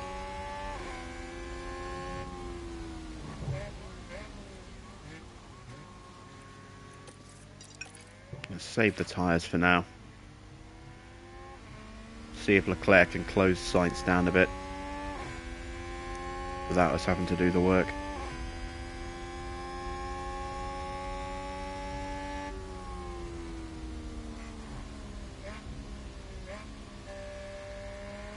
Yeah, Mick's still losing time to Russell, but still pulling out time on Ricciardo. I don't think there's anybody behind us who's a threat to us.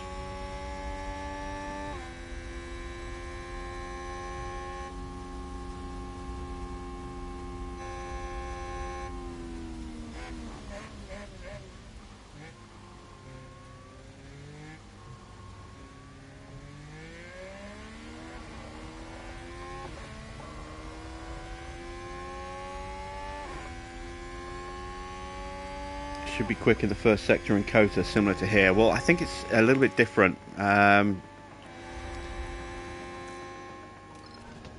mean, the first sector, as you can see, it's all fast curves, which is why we're so strong in Sector 1. Then medium speed corners at Kota, which is not our biggest strength. This car is a high-speed cornering machine.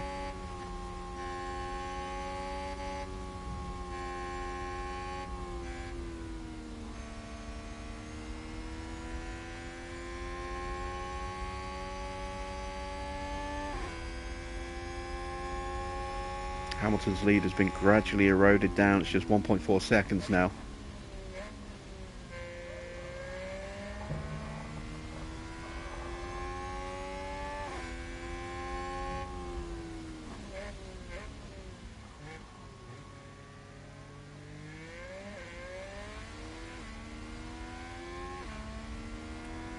Track is at the point where it's going to start drying up now as well. It's whether it's going to dry up enough for inters. I don't think it is. Or if it is, it's only going to be very briefly. But this is where I think a fresh set of wets will definitely... If you've got some margin, try to increase the pace a little bit. Maybe bring us into play a little bit later in the race. Depends. I mean, their tyres aren't really degrading that much.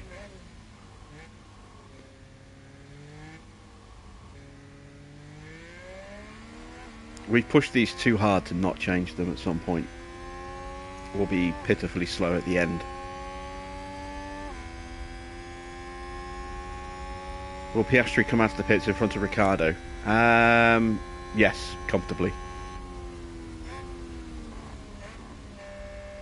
Given that he's almost 30 seconds ahead of Ricciardo. He'll come out behind Mick.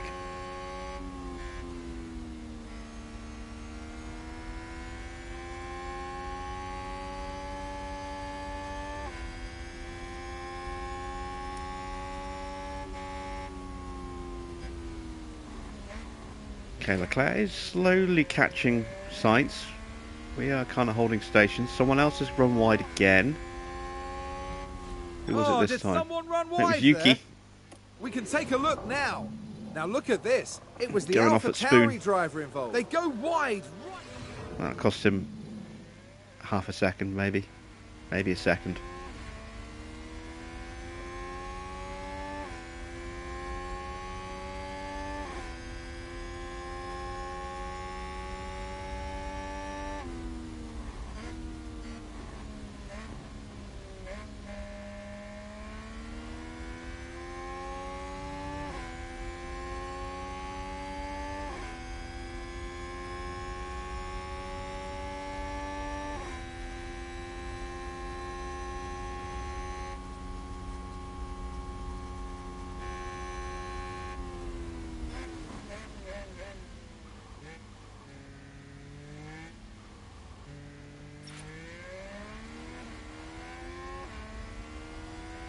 Schumacher's tyres complaining of overheating slightly.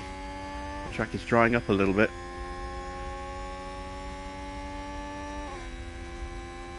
It has actually stopped raining, I think.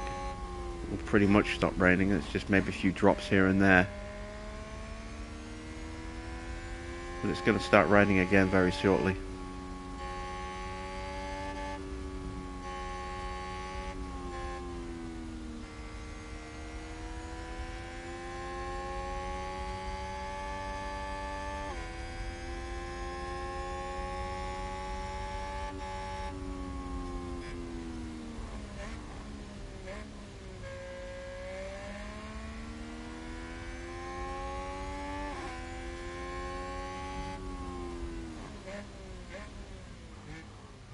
Yeah, we are struggling to keep with Leclerc here. He's definitely closing on Sainz though.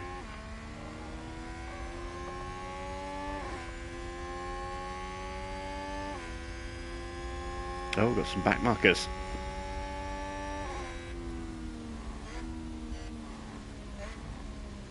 One of the Alfa Romeos, I think. Yeah, that's Joe.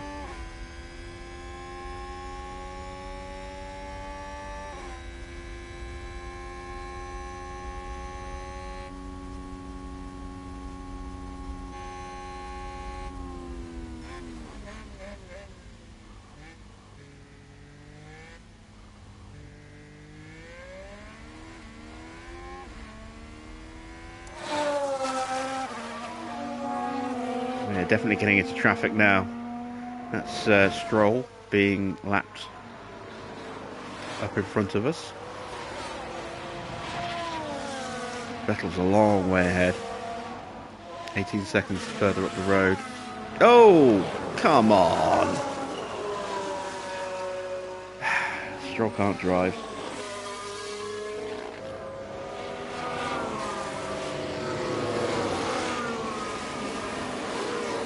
How are the Williams up so high? Because there's a big gap between their drivers, so they're probably both pitted on the same lap. And because they were at the back of the field, they avoided the carnage of people getting held in the pit lanes. Managed to jump a few cars and seemed to have decent performance in the wet. Plus, we've seen, you know, other drivers going on the wrong tyres, which is why Bottas is down in 13th when he was up in 8th at one point, because he was on inters and then had to switch from the inters to the full wets. Same with Ocon. Alonso just had a nightmare race, starting at the back, then spinning again. You know, the Williams have just gone about their business without any real drama.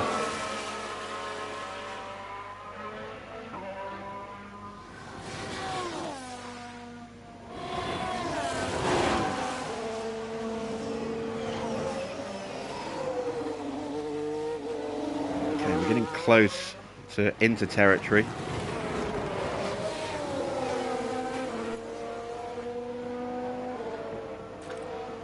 This might be a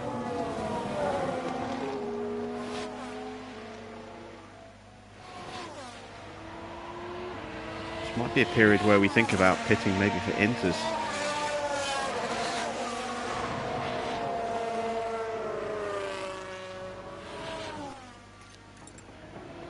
We've got moderate rain in 10 minutes. That's going to be what pushes the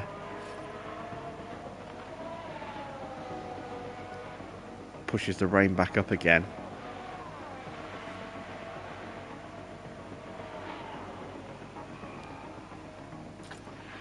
Let's wait to see what the AI does.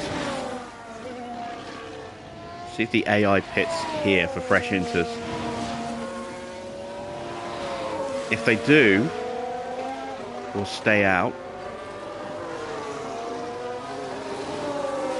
If they don't, we might pit.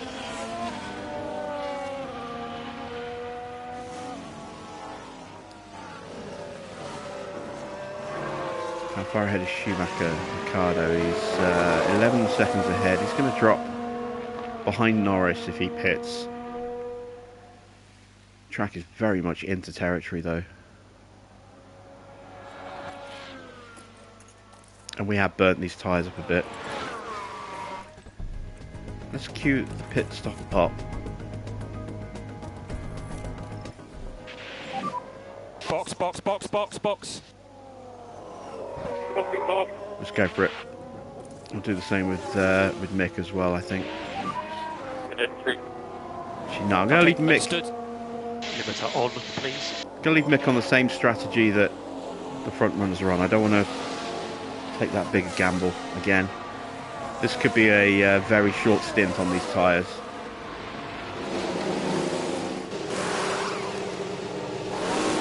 But it is going to be a very fast stint compared to the rest of the field, I hope. We were going to have to pit for a fresh set of wets on this strategy anyway, so maybe we can make up some good ground here. Ricardo's pitting.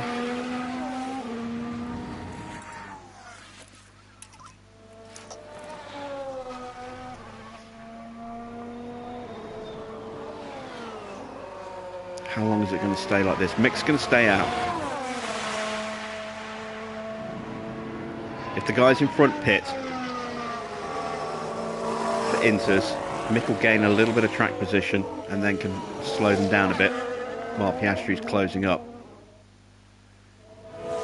And then they're going to have to pit again, and Mick can go off into the distance again while they're switching back onto full wets, which is what we're going to have to do with Oscar.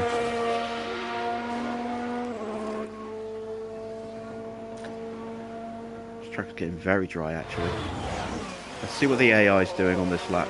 I'm guessing they're going to pit.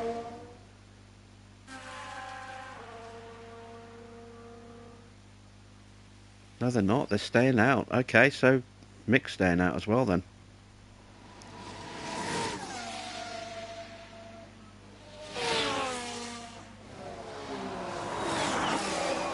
That track is getting very dry though.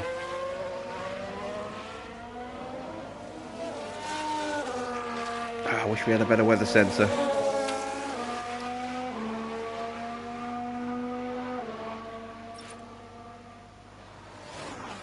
Who locked up? It's in sector 3.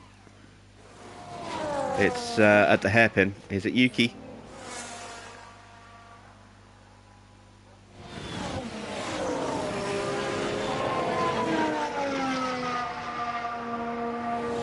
Was that a lock-up on the Yeah, track? it was Yuki. I thought it might be.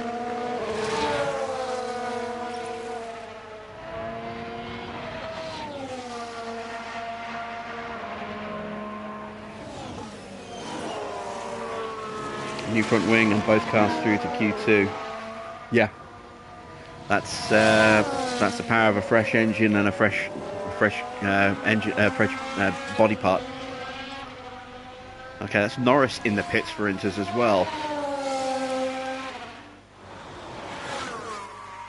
It's no surprise to see that the Alpines jumped straight onto Inters. I'm surprised more of the field hasn't done it yet. I think we might be about to see it this lap though, surely.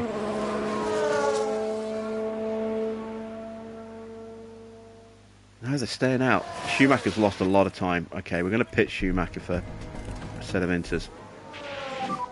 Box is lap. Copy, box. Probably should have done this earlier, but Pit entry. you watch, it's going to immediately start raining hard again in a minute.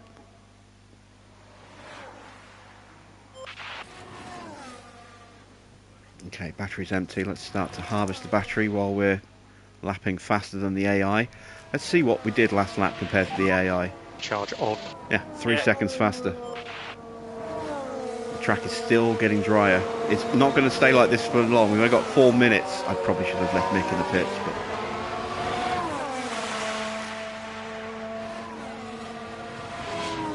we're going to get Mick pushing. More push, more push. Copy.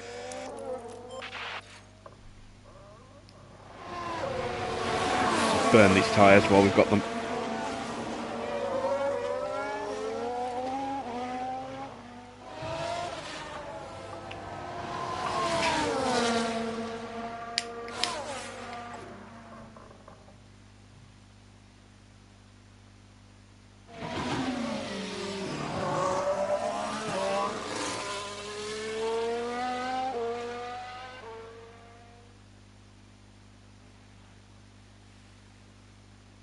Okay, where is Mick? Mick is in 9th. A long way off. Gasly has not pitted. So we should breeze past Gasly.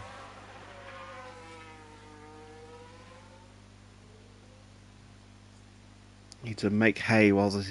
I say make hay while the sun shines. There is no sun at the moment. It's certainly not shining.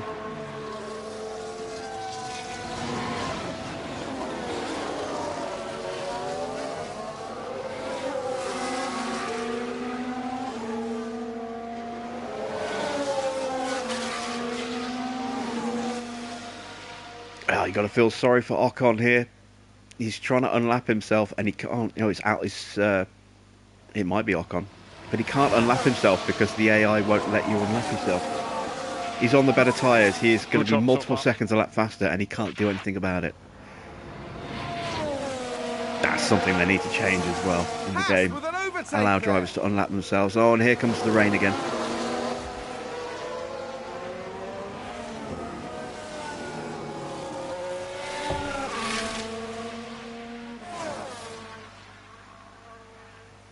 I can hear Annie Lennox singing.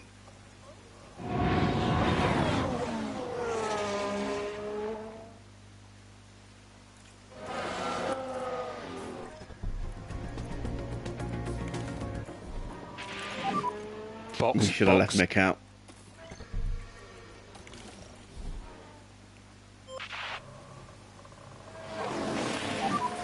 A box, box.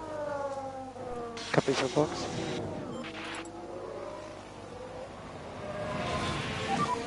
I'm sorry about the spin. Oh, I don't know what just happened. Yeah, confirmed. damn you. I'm going to delay. Do I delay the pit stop for another lap? Oh.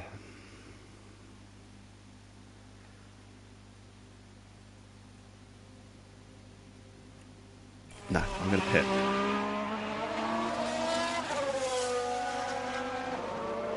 Because by the time he gets out, it's going to be 4 mil. So. I don't know what to say. I'm very sorry about that. Oh, he's crashed as well. Alright, okay. Pit options. New front wing.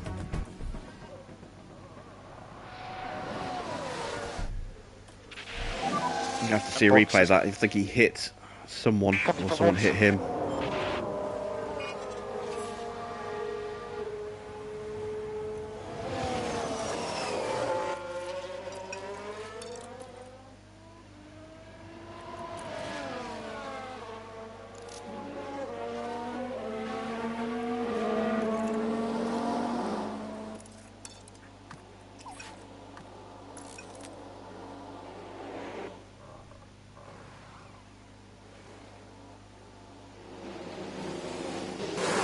Did he crash with Gasly? I don't know who he crashed with. Let's have a look at Gasly's car.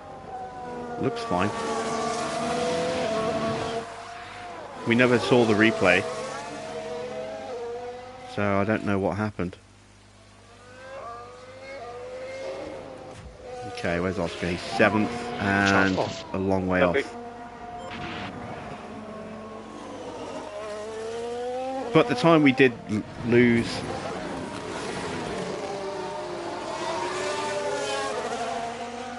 The time we did lose, we would have lost anyway. We made up the time that we would have lost by making a pit stop, by pushing those inters really hard. So we're kind of back to where we would have been, almost. Maybe we've lost about 5 seconds overall in total. But we've got much fresher wets now compared to the rest of the field. Considerably fresher wets. So hopefully we should start closing them down.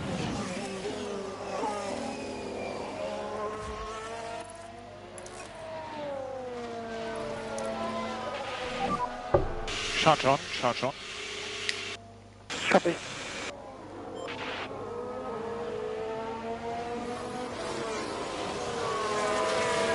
We need a safety car. Yes, a safety car would be nice. Close the field back up again.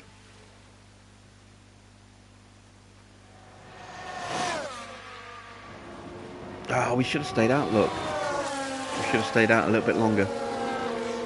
Well, we had to pit Mick. The broken front wing, he had to pit.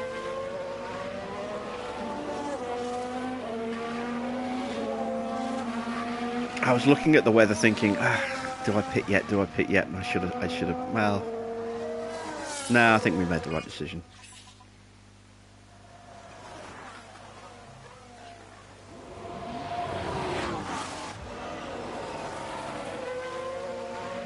Piastri does look like he's closing in on Russell just a little.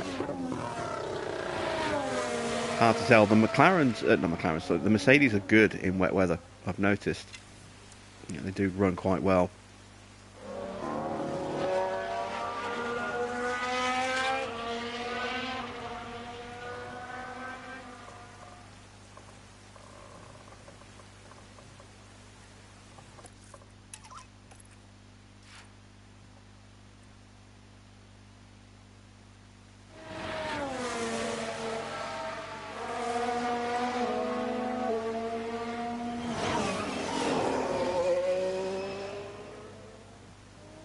Let's see what time we do across the line.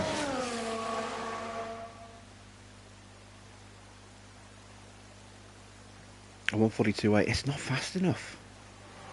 We've got brand new wets on. Why are we not? Why are we that far off the pace? I mean, we're massively faster than Gasly. But then that Gasly was never a threat.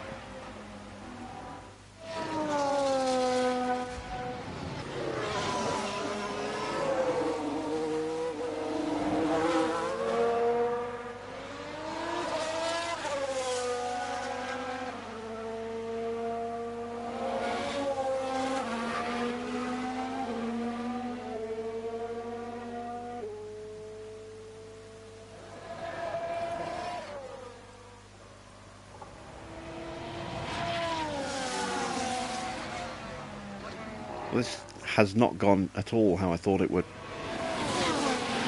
I thought there'd be a bigger difference in pace, pushing the full wets compared to not pushing the full wets, and it's just not there.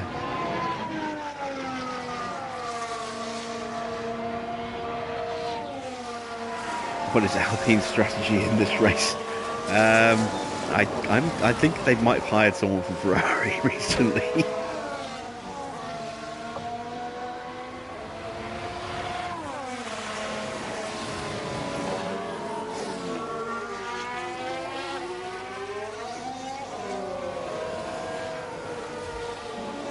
Alright, Oscar, let's have a faster lap this time, please.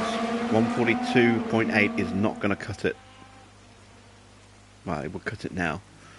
We're on the same pace as Russell and Perez. We're slower than the Ferraris and the front two.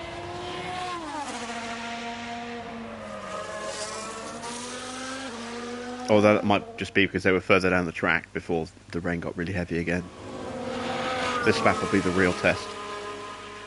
Now that the track's kind of soaked.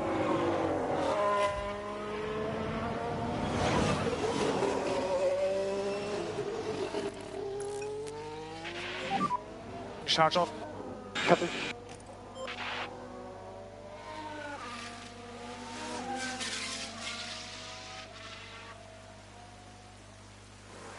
As good a driver as Oscar is, he's not the best in the wet either, which is a bit of a shame.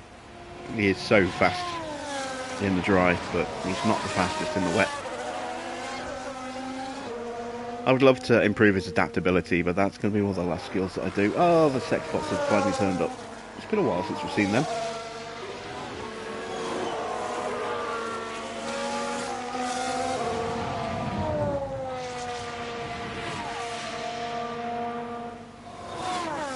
Report for spam. There we go.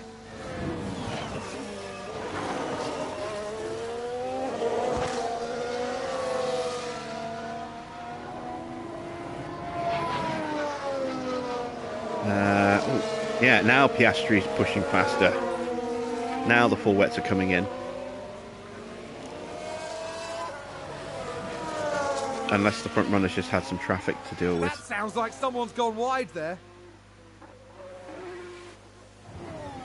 Yeah, maybe it was just traffic, I don't know.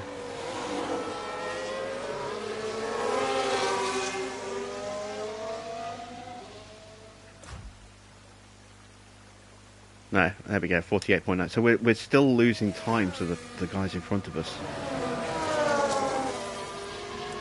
So we should have just gone for the one stop. Is this cross by, i.e. two plats? Yes, it is. I believe. Pretty sure it is. I don't think you can import your save either, so it would be a case of you do it on one and then do it on the other one.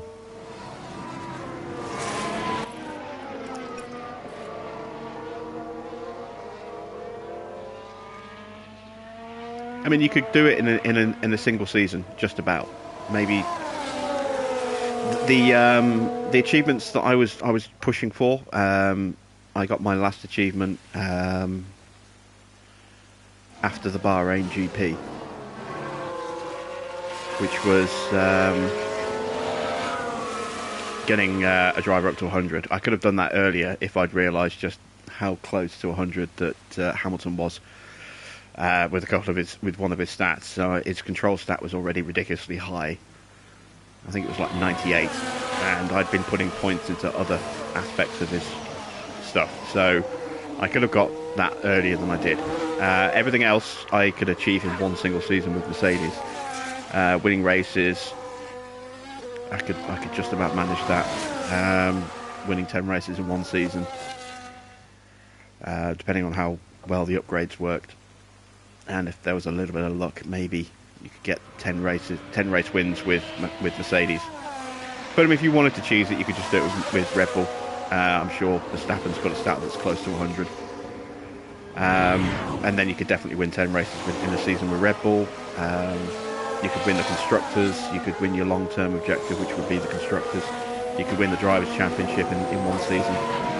So yeah, you can platinum this game in one season. The only thing that might carry you into the beginning of the second season would be having 18 engineers working, because for that you need a fully leveled design center, and it's just a question of how long it takes to get that up and running.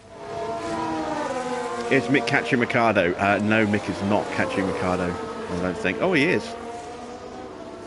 He wasn't, but he is now. Maybe Ricardo's been held up by a bit of traffic. No, there is no traffic.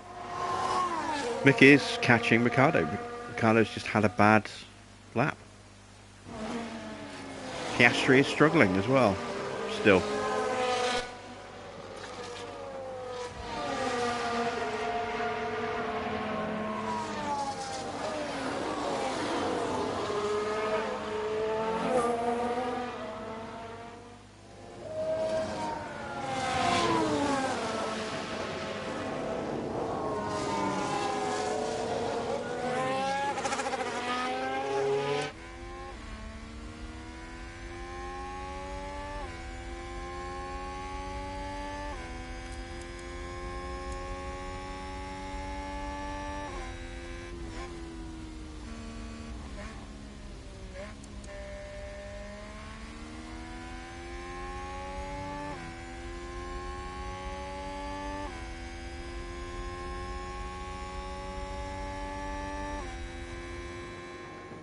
It's not going to get wet enough for Intis again until the very end of the race by the look of it. So these are the final tyres that we're all going to be running.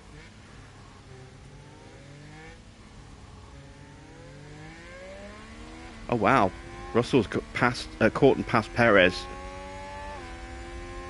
We've closed in a couple of seconds on the back of that battle, but we're still a little way off. Right now, this is the important one.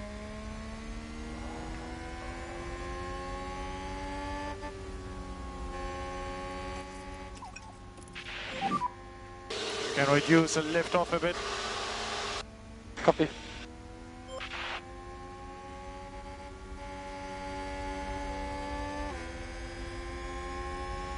Alright, we're trying to apply some overtake coming out of Degner 2.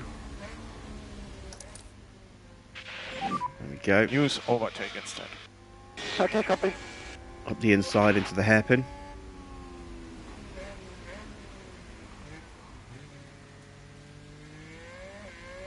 And then try and out-drag him to spoon. Good job. There we go. Job done. So that's Mick back up to 9th. He's not going to catch Gasly, I don't think. Although we are lapping faster than Gasly. By 2 seconds a lap. Yeah, we've got enough time to catch Gasly. Just. We might still catch Gasly. Okay. That's something to aim for. As far as catching the guys in front here, we're kind of closing in on, but not enough. We're lapping a second a lap faster. There's just not enough laps.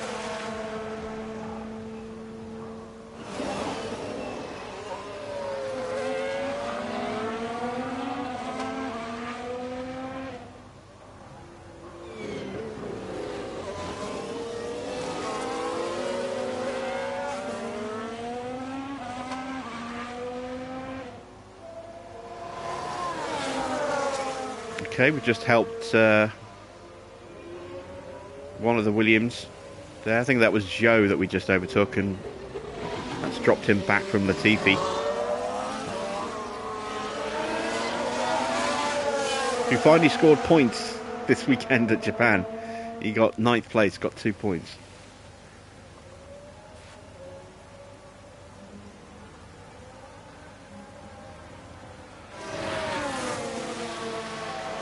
He's not going to manage that here. Not unless something almightily weird goes on in the last 13 laps of the race.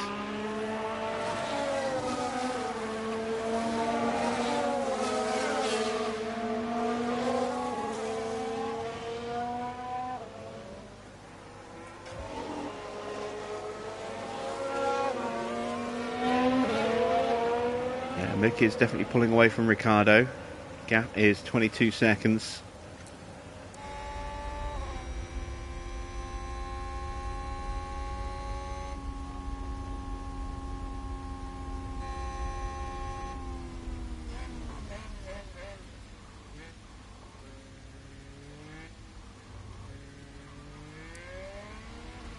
Gasly did a 1:47.0.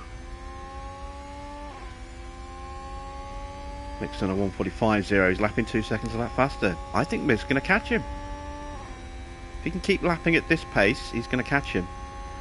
And now you can see our tyres are starting to pay the benefit. We are lapping faster than the guys in front, but unfortunately with Piastri there just isn't enough time to catch. But Mick has definitely got a chance to catch Gasly. What are my thoughts on the budget cap breach involving Red Bull and Aston Martin?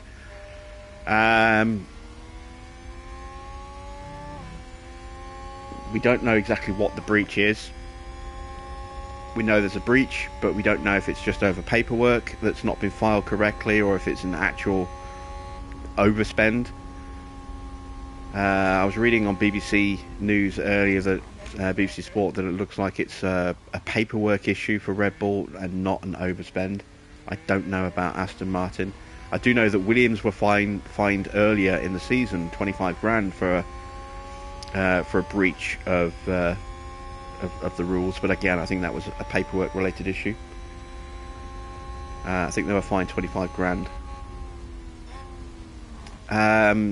If it turns out that it has been a big financial breach, and by that, you know, I mean more than the odd 100,000, you know, more than 100,000, then there needs to be some serious consequences, because it throws a big question mark onto an already compromised title win for Verstappen last season, and also throws a huge question mark onto this year's title as well. So there needs to be a really substantial punishment if a team has broken. Not just if it's Red Bull, but if it's Aston Martin as well. Because if Red Bull have got away with, you know, sneaking in an extra million or so in testing, just under 5%, that's 5% is $7 million, which is an insanely large amount. So if they have breached the rules by, say, $1 million or $2 million, the amount of development that can be done on a car for that amount of money means that, you know, they could potentially have stolen a title last year and or this year, or both. And if a team can get away with doing that and get a slap on the wrist, every team's going to do it, and it just throws the whole point of the budget cap into complete disarray and makes a mockery of those regulations. You know, there has to be a firm deterrent to make sure that it doesn't happen again.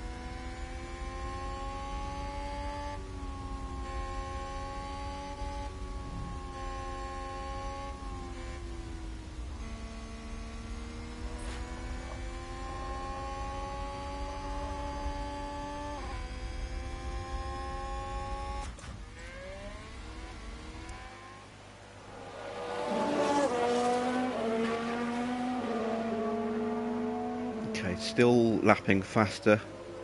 Only 1.5 seconds that lap. What's the gap now? 17.5 seconds. At this pace, we're going to get onto the back of him, but we're not going to get enough time to get past him. Yeah, a breach of just under 5% is in the ballpark of around $7 million. A 5% is 7.25 mil on the budget cap. So.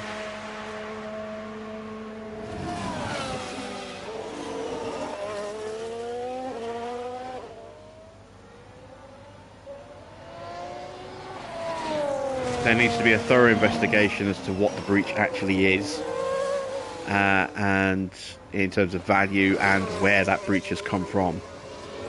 Was it last season, spending on last season's car? Was it research spending on this season's car? We're talking about 1 or 2 seasons that could be compromised. So it needs to be open and transparent as well. The sport's already, been left tarnished as a result of what happened last season at Abu Dhabi, and this is the last thing it needs, is to have another hush up. Looks like there's been a lock-up. Because they took a long time to deal with the Michael Massey situation, and they weren't very forthcoming with details in that. And they took a lot of criticism over that, and if the same thing happens here, a lot of people are going to lose faith in Formula One.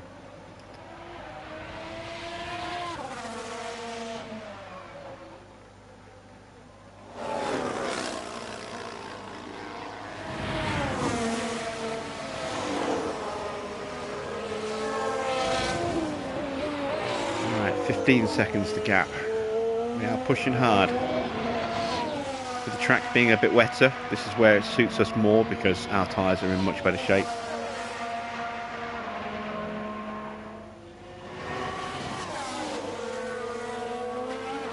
Hamilton is still hanging on for that win. Let's check in with Lewis Hamilton at the top. Verstappen is now within a second. There he is. There's nothing really we can do with our drivers except just wait for them to potentially catch someone. Perez is only 16.5 seconds ahead, but I don't think we're catching fast enough to do anything about that. But Schumacher is definitely catching Gasly fast enough to maybe do something there. But all we can do is wait and see what happens. I can push the fuel a little bit more. Do I push the tyres a little bit more? Got some margin, let's go for it. One push, one push. Copy.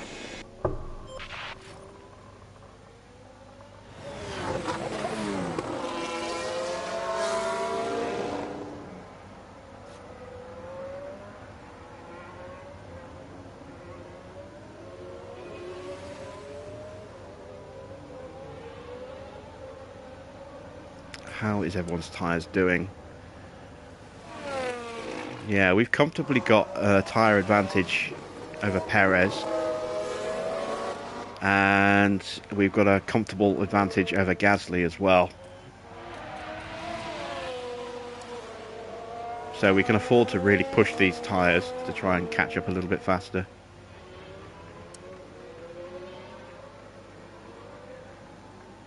And while we're waiting, we'll just keep an eye on this battle for the lead. Got to watch the fuel. Be careful I don't over push them on the fuel to the point where they won't have enough time to recover it.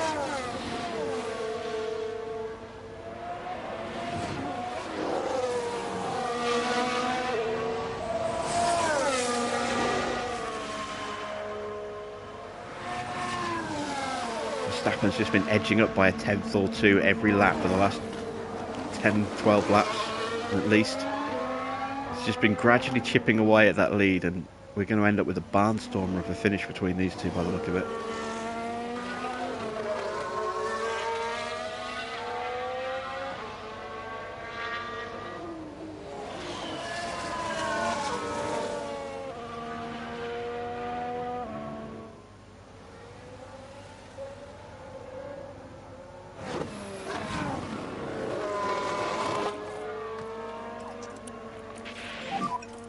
We need lift off. Lift off. Copy.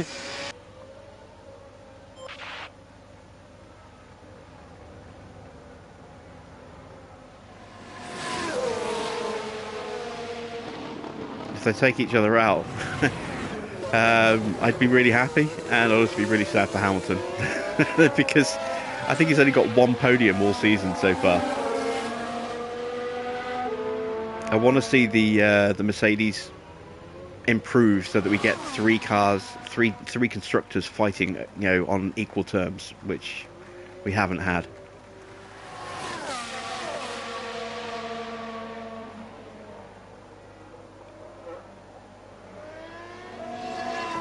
I mean, we've outperformed Mercedes this season. We've had more wins than Mercedes. We're above them in the Constructors' Championship.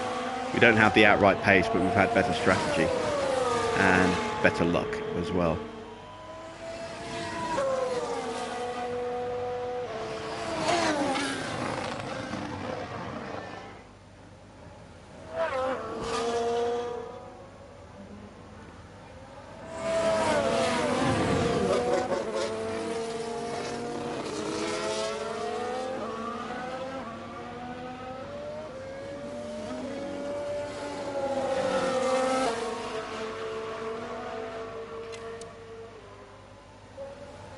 We lapped 1.8 seconds and Perez faster than Perez that last lap. I think Piastri might have a chance of getting sixth. We might be able to get back to our original starting positions. Mick's just 8 seconds behind Gasly now.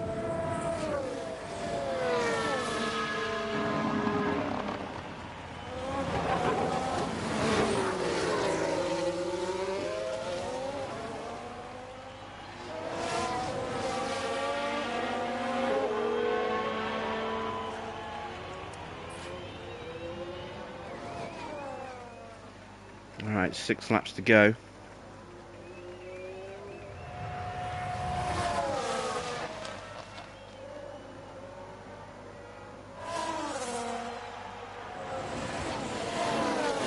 These guys are so far ahead. It's unreal. Piastri's just coming out the Casio triangle now, about to cross the line.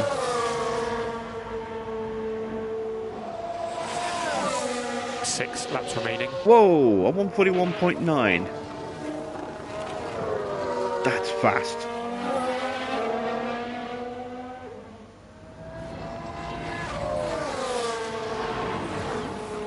Track's drying up. It's going to get wet again in a few minutes, but track's drying up. Mick, 2.5 seconds faster than Gasly. 9 seconds to Perez. 6 seconds to Gasly.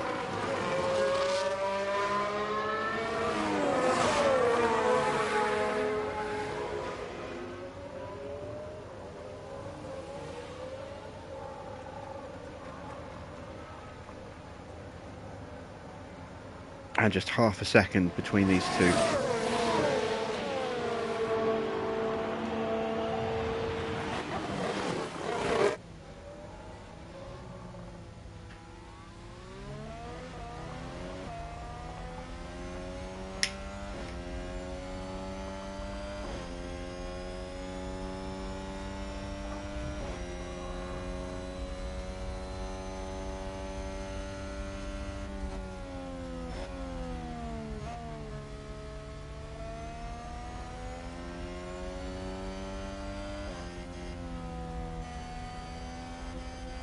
Schumacher's just 4.5 seconds off Gasly. He's going to catch him.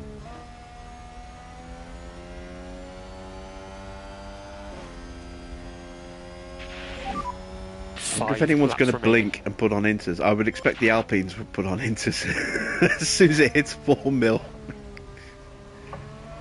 I don't know why they would, but I can just imagine them doing it.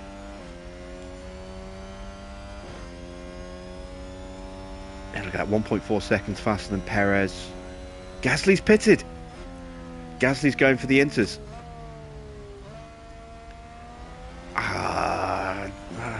Should I do it? How many laps are left? Not enough. We've got strong wet tyres. I wonder if the rest of the front runners are going to pit.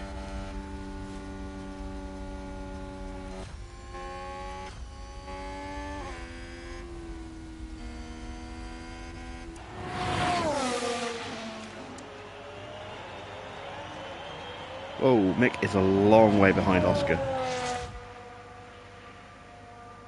Oscar's got traffic up ahead, but he's catching Perez. Bottas is pitting. That doesn't surprise me.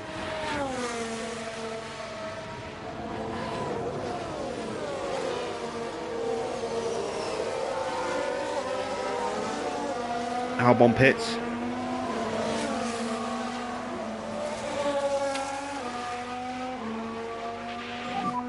Four laps to go. Remaining. Oh, can we hold on for those 4 laps? I mean, our tyres are still in much better shape than everyone else's around us, but those inters are going to be fast. We have got a buffer. We've got Ricciardo between us and Gasly. And an 18-second gap, which we should be fine over 4 laps, I think. I'm going to start charging Mick's battery just in case. Charge on, charge on. Copy. We're 6 seconds behind Perez. I don't think we're going to catch him. We haven't got enough time left.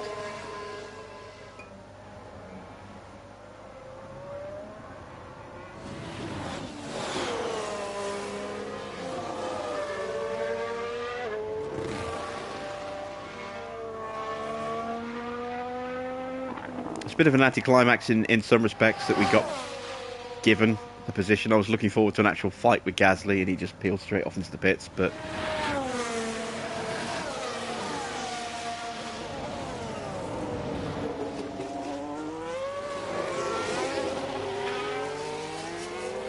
see if anyone else peels off.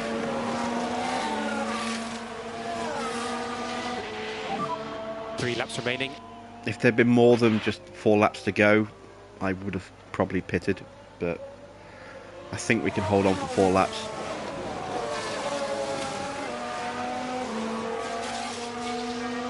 The track isn't going to be dry enough for there to be a huge disparity that would be, the big enough disparity that would be needed.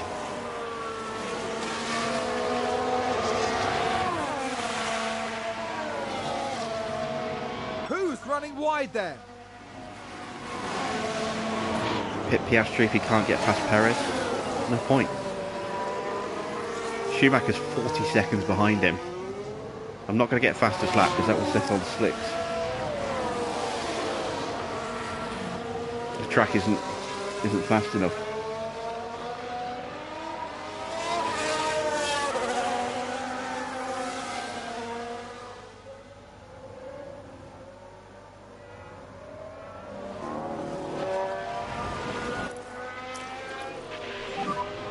Load push.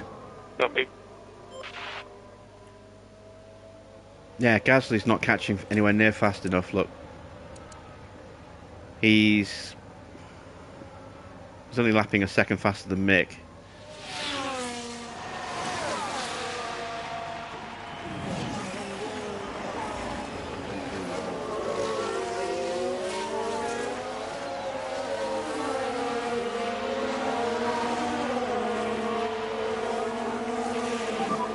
Two laps remaining. Less risk of a spin, but also means I have no chance of capitalising if Perez makes a mistake.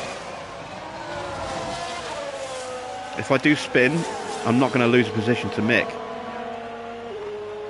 You know, if I end up in the wall, I end up in the wall. But you know,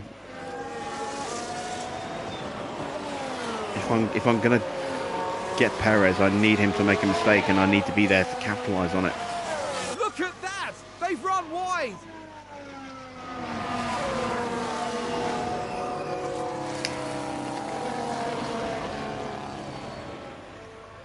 we've lost our pace. We just don't have the pace anymore. Even with a full battery push and, you know, full tyre burn, we just don't have the pace.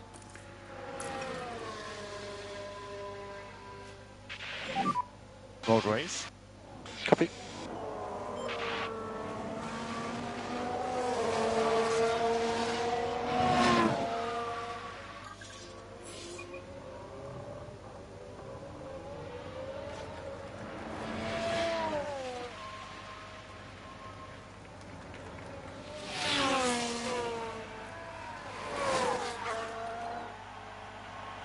It is close between these two.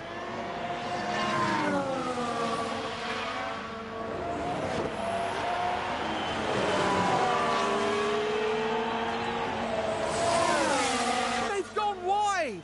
Let's see if he's going wide again.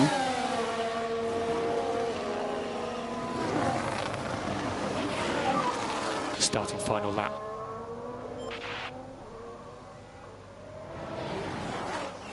Can Hamilton hang on for his first win of the season? I think the Mercedes' first win of the season. Or is Verstappen going to catch him? They're both fighting on dead tyres. On a track that's too dry for full wets. Gasly has got past Ricciardo, but he's not going to close the gap to Mick. He's not going to close 9 seconds in one lap. And Mick has a full battery as well. Well, almost full.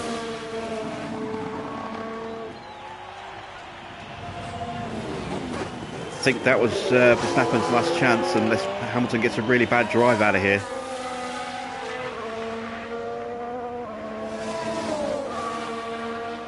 There we go, Hamilton wins. Verstappen right on his gearbox there. The Ferrari's just dropped way out of contention in this race.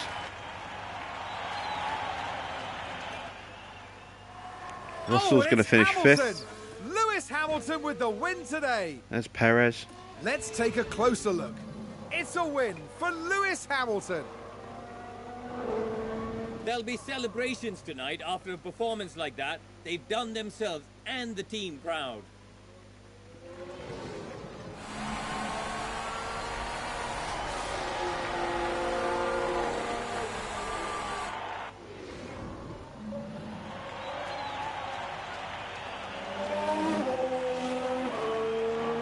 Perez, there's Oscar, just didn't quite have enough pace. We kind of messed up the strategy a little bit. Flag.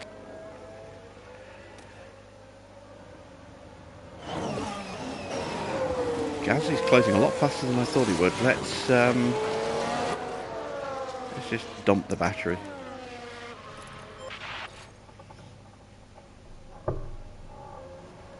Oscar's run out of fuel.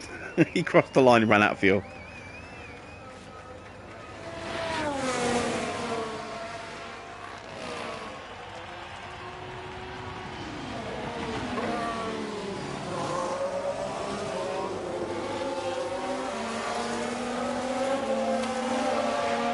Holy crap, Gasly's only a second behind. Wow, he could make up that time on the last lap. Almost a line. Yeah, car was great. Thank you. And there's Oscar. There's Oscar. Drive off line, Just save fuel. crossed the line and immediately ran out of fuel. He literally gave everything the car had.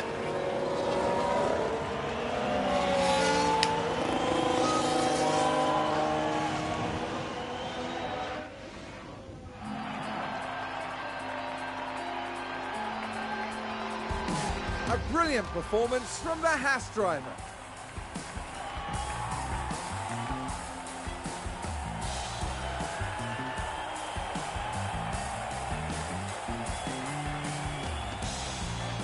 HAAS there having a very successful day at the races. That's right, the team really deserves to celebrate this success before looking ahead to the next race. That's right, and they finished the race weekend in third place in the constructor standings. Coming up next, will be crossing the pond all the way to Texas for the twists and turns of the United States Grand Prix. So we gambled on a position gain, which looked like it was going to pay off at the start, and then we kind of gambled with strategy when we probably shouldn't have, at least with Mick anyway. Oscar's change of strategy didn't really hurt him too much, but in the end we lost maybe 5 seconds, and that was enough to drop us down a place to Sergio. I don't think we would have had the pace to hold back Russell. I think he would have found a way past us. Still, good points. Oscar stays 5th in the drivers. Perez actually pulls away by a couple of points. Hamilton gets a big gain of points there for that win, which closes him to within 10 of Oscar. Mick gets some points, which helps to stave off the advance of George Russell. He's kind of mired in no man's land again here in 7th. But he's got 3 wins. That's nothing to be sniffed at. Hamilton gets his first win and Mercedes' first win of the season. It's only their 2nd podium of the entire season. 1 win for Oscar. And Max misses out on win number 8. But he does close in on Charles Leclerc, so it's just 9 points between the 2 drivers at the top of the table here. And I can't see the way Ferrari's form has been dropping off this season. I can't see them hanging on to top spot on the drivers. As far as the constructors go, it's pretty close, 27 points each gained for both teams. We picked up another 10 points. Big resurgence for Mercedes here. 248 points now. They are closing back up on us a little bit. Can we hang on to 3rd? Really hope so. We do get a development point for Oscar, which is nice.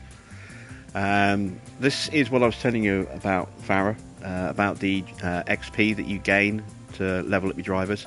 Mick only had an average race because he didn't really overtake much.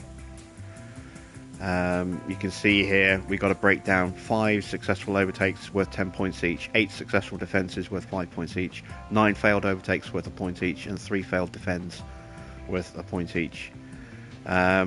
Oh no, wait, I'm looking at his growth potential. His race performance was exceptional.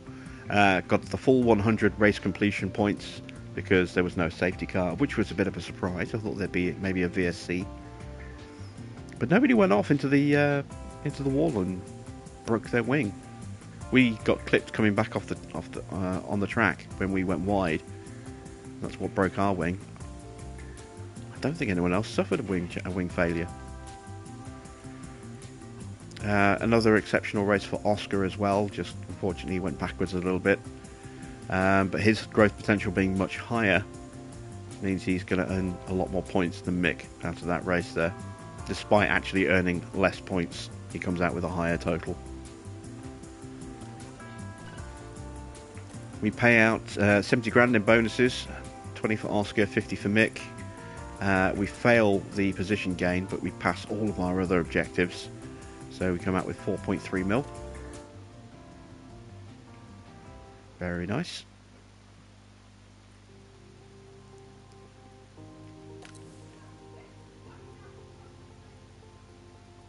Someone shouting some obscenities out the window. I do apologise if you can hear that in the background. We've got a point for Oscar. I have been putting a lot of points into his smoothness. I'm going to keep doing that till he hits 60. And then I'm going to start working on his pace stats, I think. Try and get his pace up. We've got a point for Logan as well. Logan has got 61 smoothness now, so I'm going to improve his cornering. Try and get him a little bit faster. Let's take a look at our staff. Any points for our staff? No. Are we even close? No, not for Simone Resta. Aaron Melvin. A couple of weeks he'll have a new point. Jorn Becker. He's 3 weeks away by the look of it. Ed Regan. I think it's Regan. Is again about 3 weeks away from an upgrade. And we are almost certainly going to be getting rid of both of them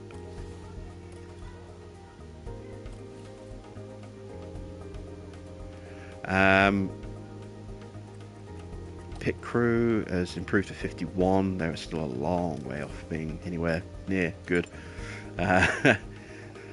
Is Oscar, sorry, it's not Oscar, is Mick ready to renegotiate yet? Nope, still grumpy. So let's have a look at the driving market. You have 3 drivers, Farah. You have your 2 main drivers, and then you have a reserve driver, which is reserved typically for a young up-and-coming driver. There are a couple of teams that have older reserve drivers, but it's pretty hard to sign a driver who's a bit older to a reserve role. They usually, if they've had a race drive, they almost always refuse a reserve seat instantly when you offer it to them. So the whole point of the reserve driver is to train up a young prospect to put into the car in the future. So you can run them in FP1, the first practice session, instead of one of your 2 regular drivers at every race. So they get a little bit of time in the track, and they will gain passive experience in the background as well. So we look at a driver, if we look at, say, Albon, we've got a detailed breakdown of Albon here. So you can see his performance breakdown. These are his current stats. He has a growth potential of average. So he's not going to be a huge experience gainer. He might have a slightly positive, he might have a slightly negative XP gain. His aggression rating is low, so he's less likely to go for overtakes, but that by the same token means he's less likely to crash. If we look at someone like, if we go to overall rating, we look at, say, Hamilton. We don't have a breakdown on Hamilton, so we can't see his stats, but they are very, very good. I can tell you that for a fact. We can't see his growth potential either, or his aggression. I can't remember what his aggression rating is. His growth potential is low, because he is so far into his career. At 37 years old, he is, 1 or 2 seasons away from potentially retiring. So I think his growth potential from memory is about 0.5. So whereas we've got, say, 700 points for Oscar at the end of that race, and he had a 1.7, 1.8 times multiplier, which is why he got up to 1500 and something. Hamilton would only come out with about 350 of those 700 points because of his growth potential multiplier. So the older the driver gets, the less experience they can actually gain, which kind of makes sense. Here we go. We can have a look at Alonso. We do have a detailed breakdown of him, so you can see his growth potential is also low. He's another one of those drivers that has a negative multiplier. I say negative. He has less than 1. So I forget exactly what Alonso's is from memory, but it's not particularly high. So he's another driver who would lose a substantial number of potential points that he could gain because he has a multiplier that's below 1. Is Norris available yet? Nope. Does not like our team. Right. Let's see. Where are we? Going to Kota in 11 days. We've got a little under 8 million. Do we need to manufacture any new parts? We have 3 chassis, 3 front wings. Everything else is fine. So, because we're not going to make any brand new car parts, let's manufacture a couple of new front wings, just so we've got a couple of spares.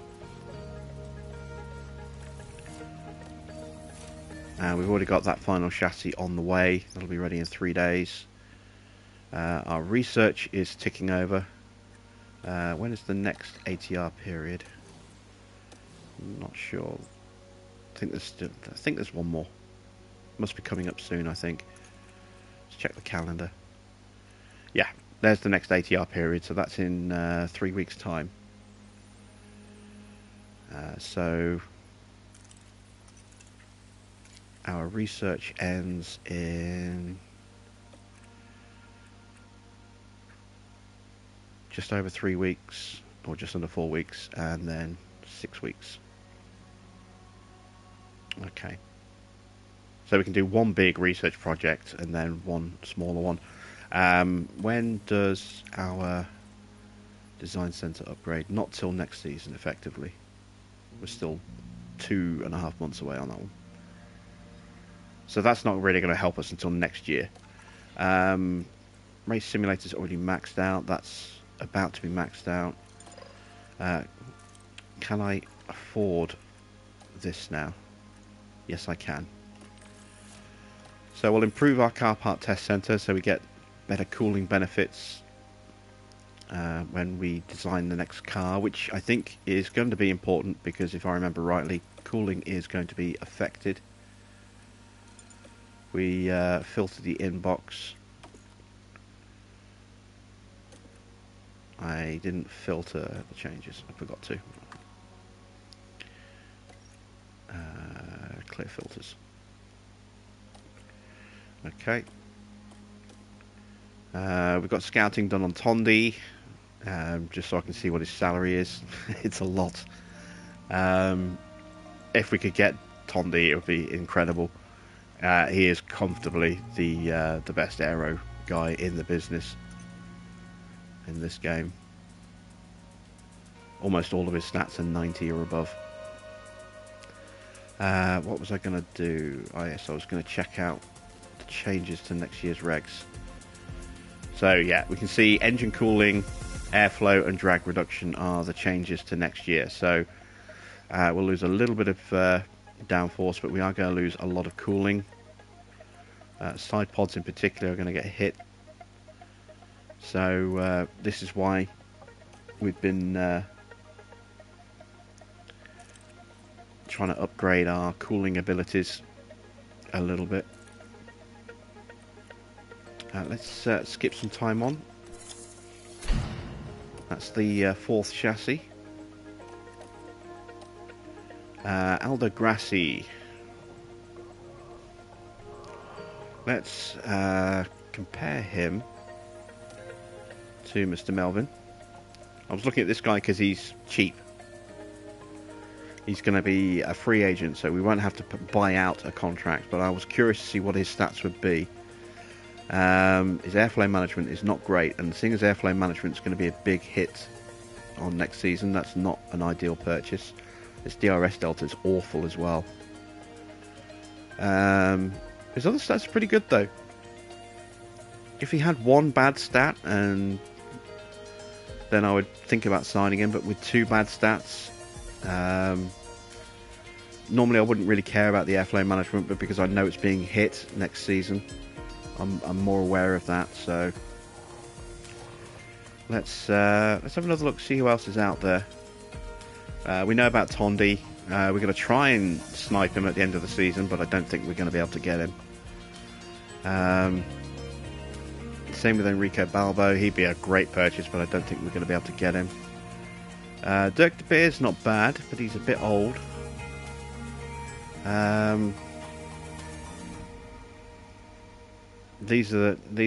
Alessandro Cinelli is the one that most people tend to go for when they're in a poor team.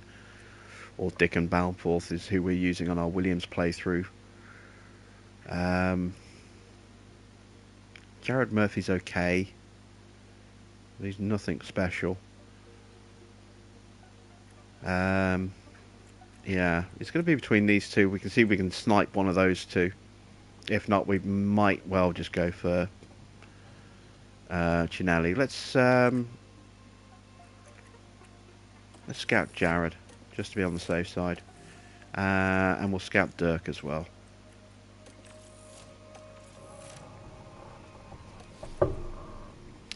Let's take a look at race engineers. Are there any that was going to consider us? Ben Michel. I don't want Ben Michel. Hugh Bird is who I'm really looking at. Chris Hayes is another one. Obviously my man Josh. None of them are interested right now, but by the end of the season they might change their mind once the final standings are in. Technical chief, we're going to stick with Simone Resta because he's one of the best technical chiefs available. And we recently re-signed him on a new deal.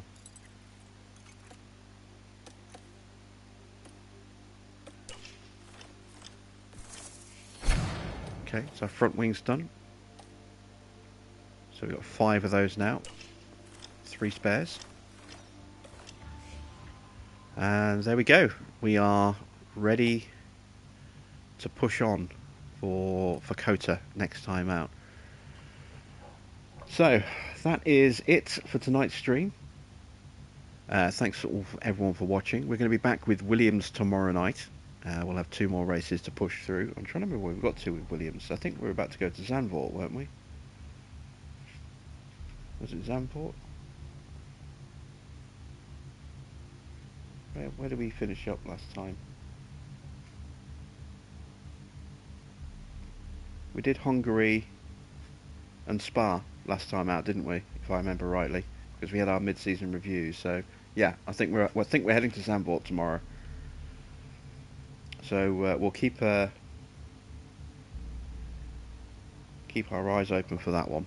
That'll be going live about the same time. As always, we'll be kind of whizzing through bits of those races to speed them up a little bit because we'll be trying to get 2 done. I want to try and get through the remainder of the season this week if I can. So there might even be some weekend streaming. No, wait, what day is it today? It is Monday today, isn't it? Yeah. So yeah, there might even be a weekend stream if we can get the season finished off at the weekend with Williams. We are going to be back with HAAS again on Friday for Kota, and then we'll see how things go from there. Probably back again on Monday for the next race with HAAS, which will be Mexico as well. But tomorrow, Wednesday, Thursday, definitely going to be Williams nights, and then maybe some Williams streaming over the weekend. I'll let you know on Friday if I'm going to be streaming at the weekend or not. So until tomorrow night, thanks for watching. I am Jim Bob, and I will see you all again very soon.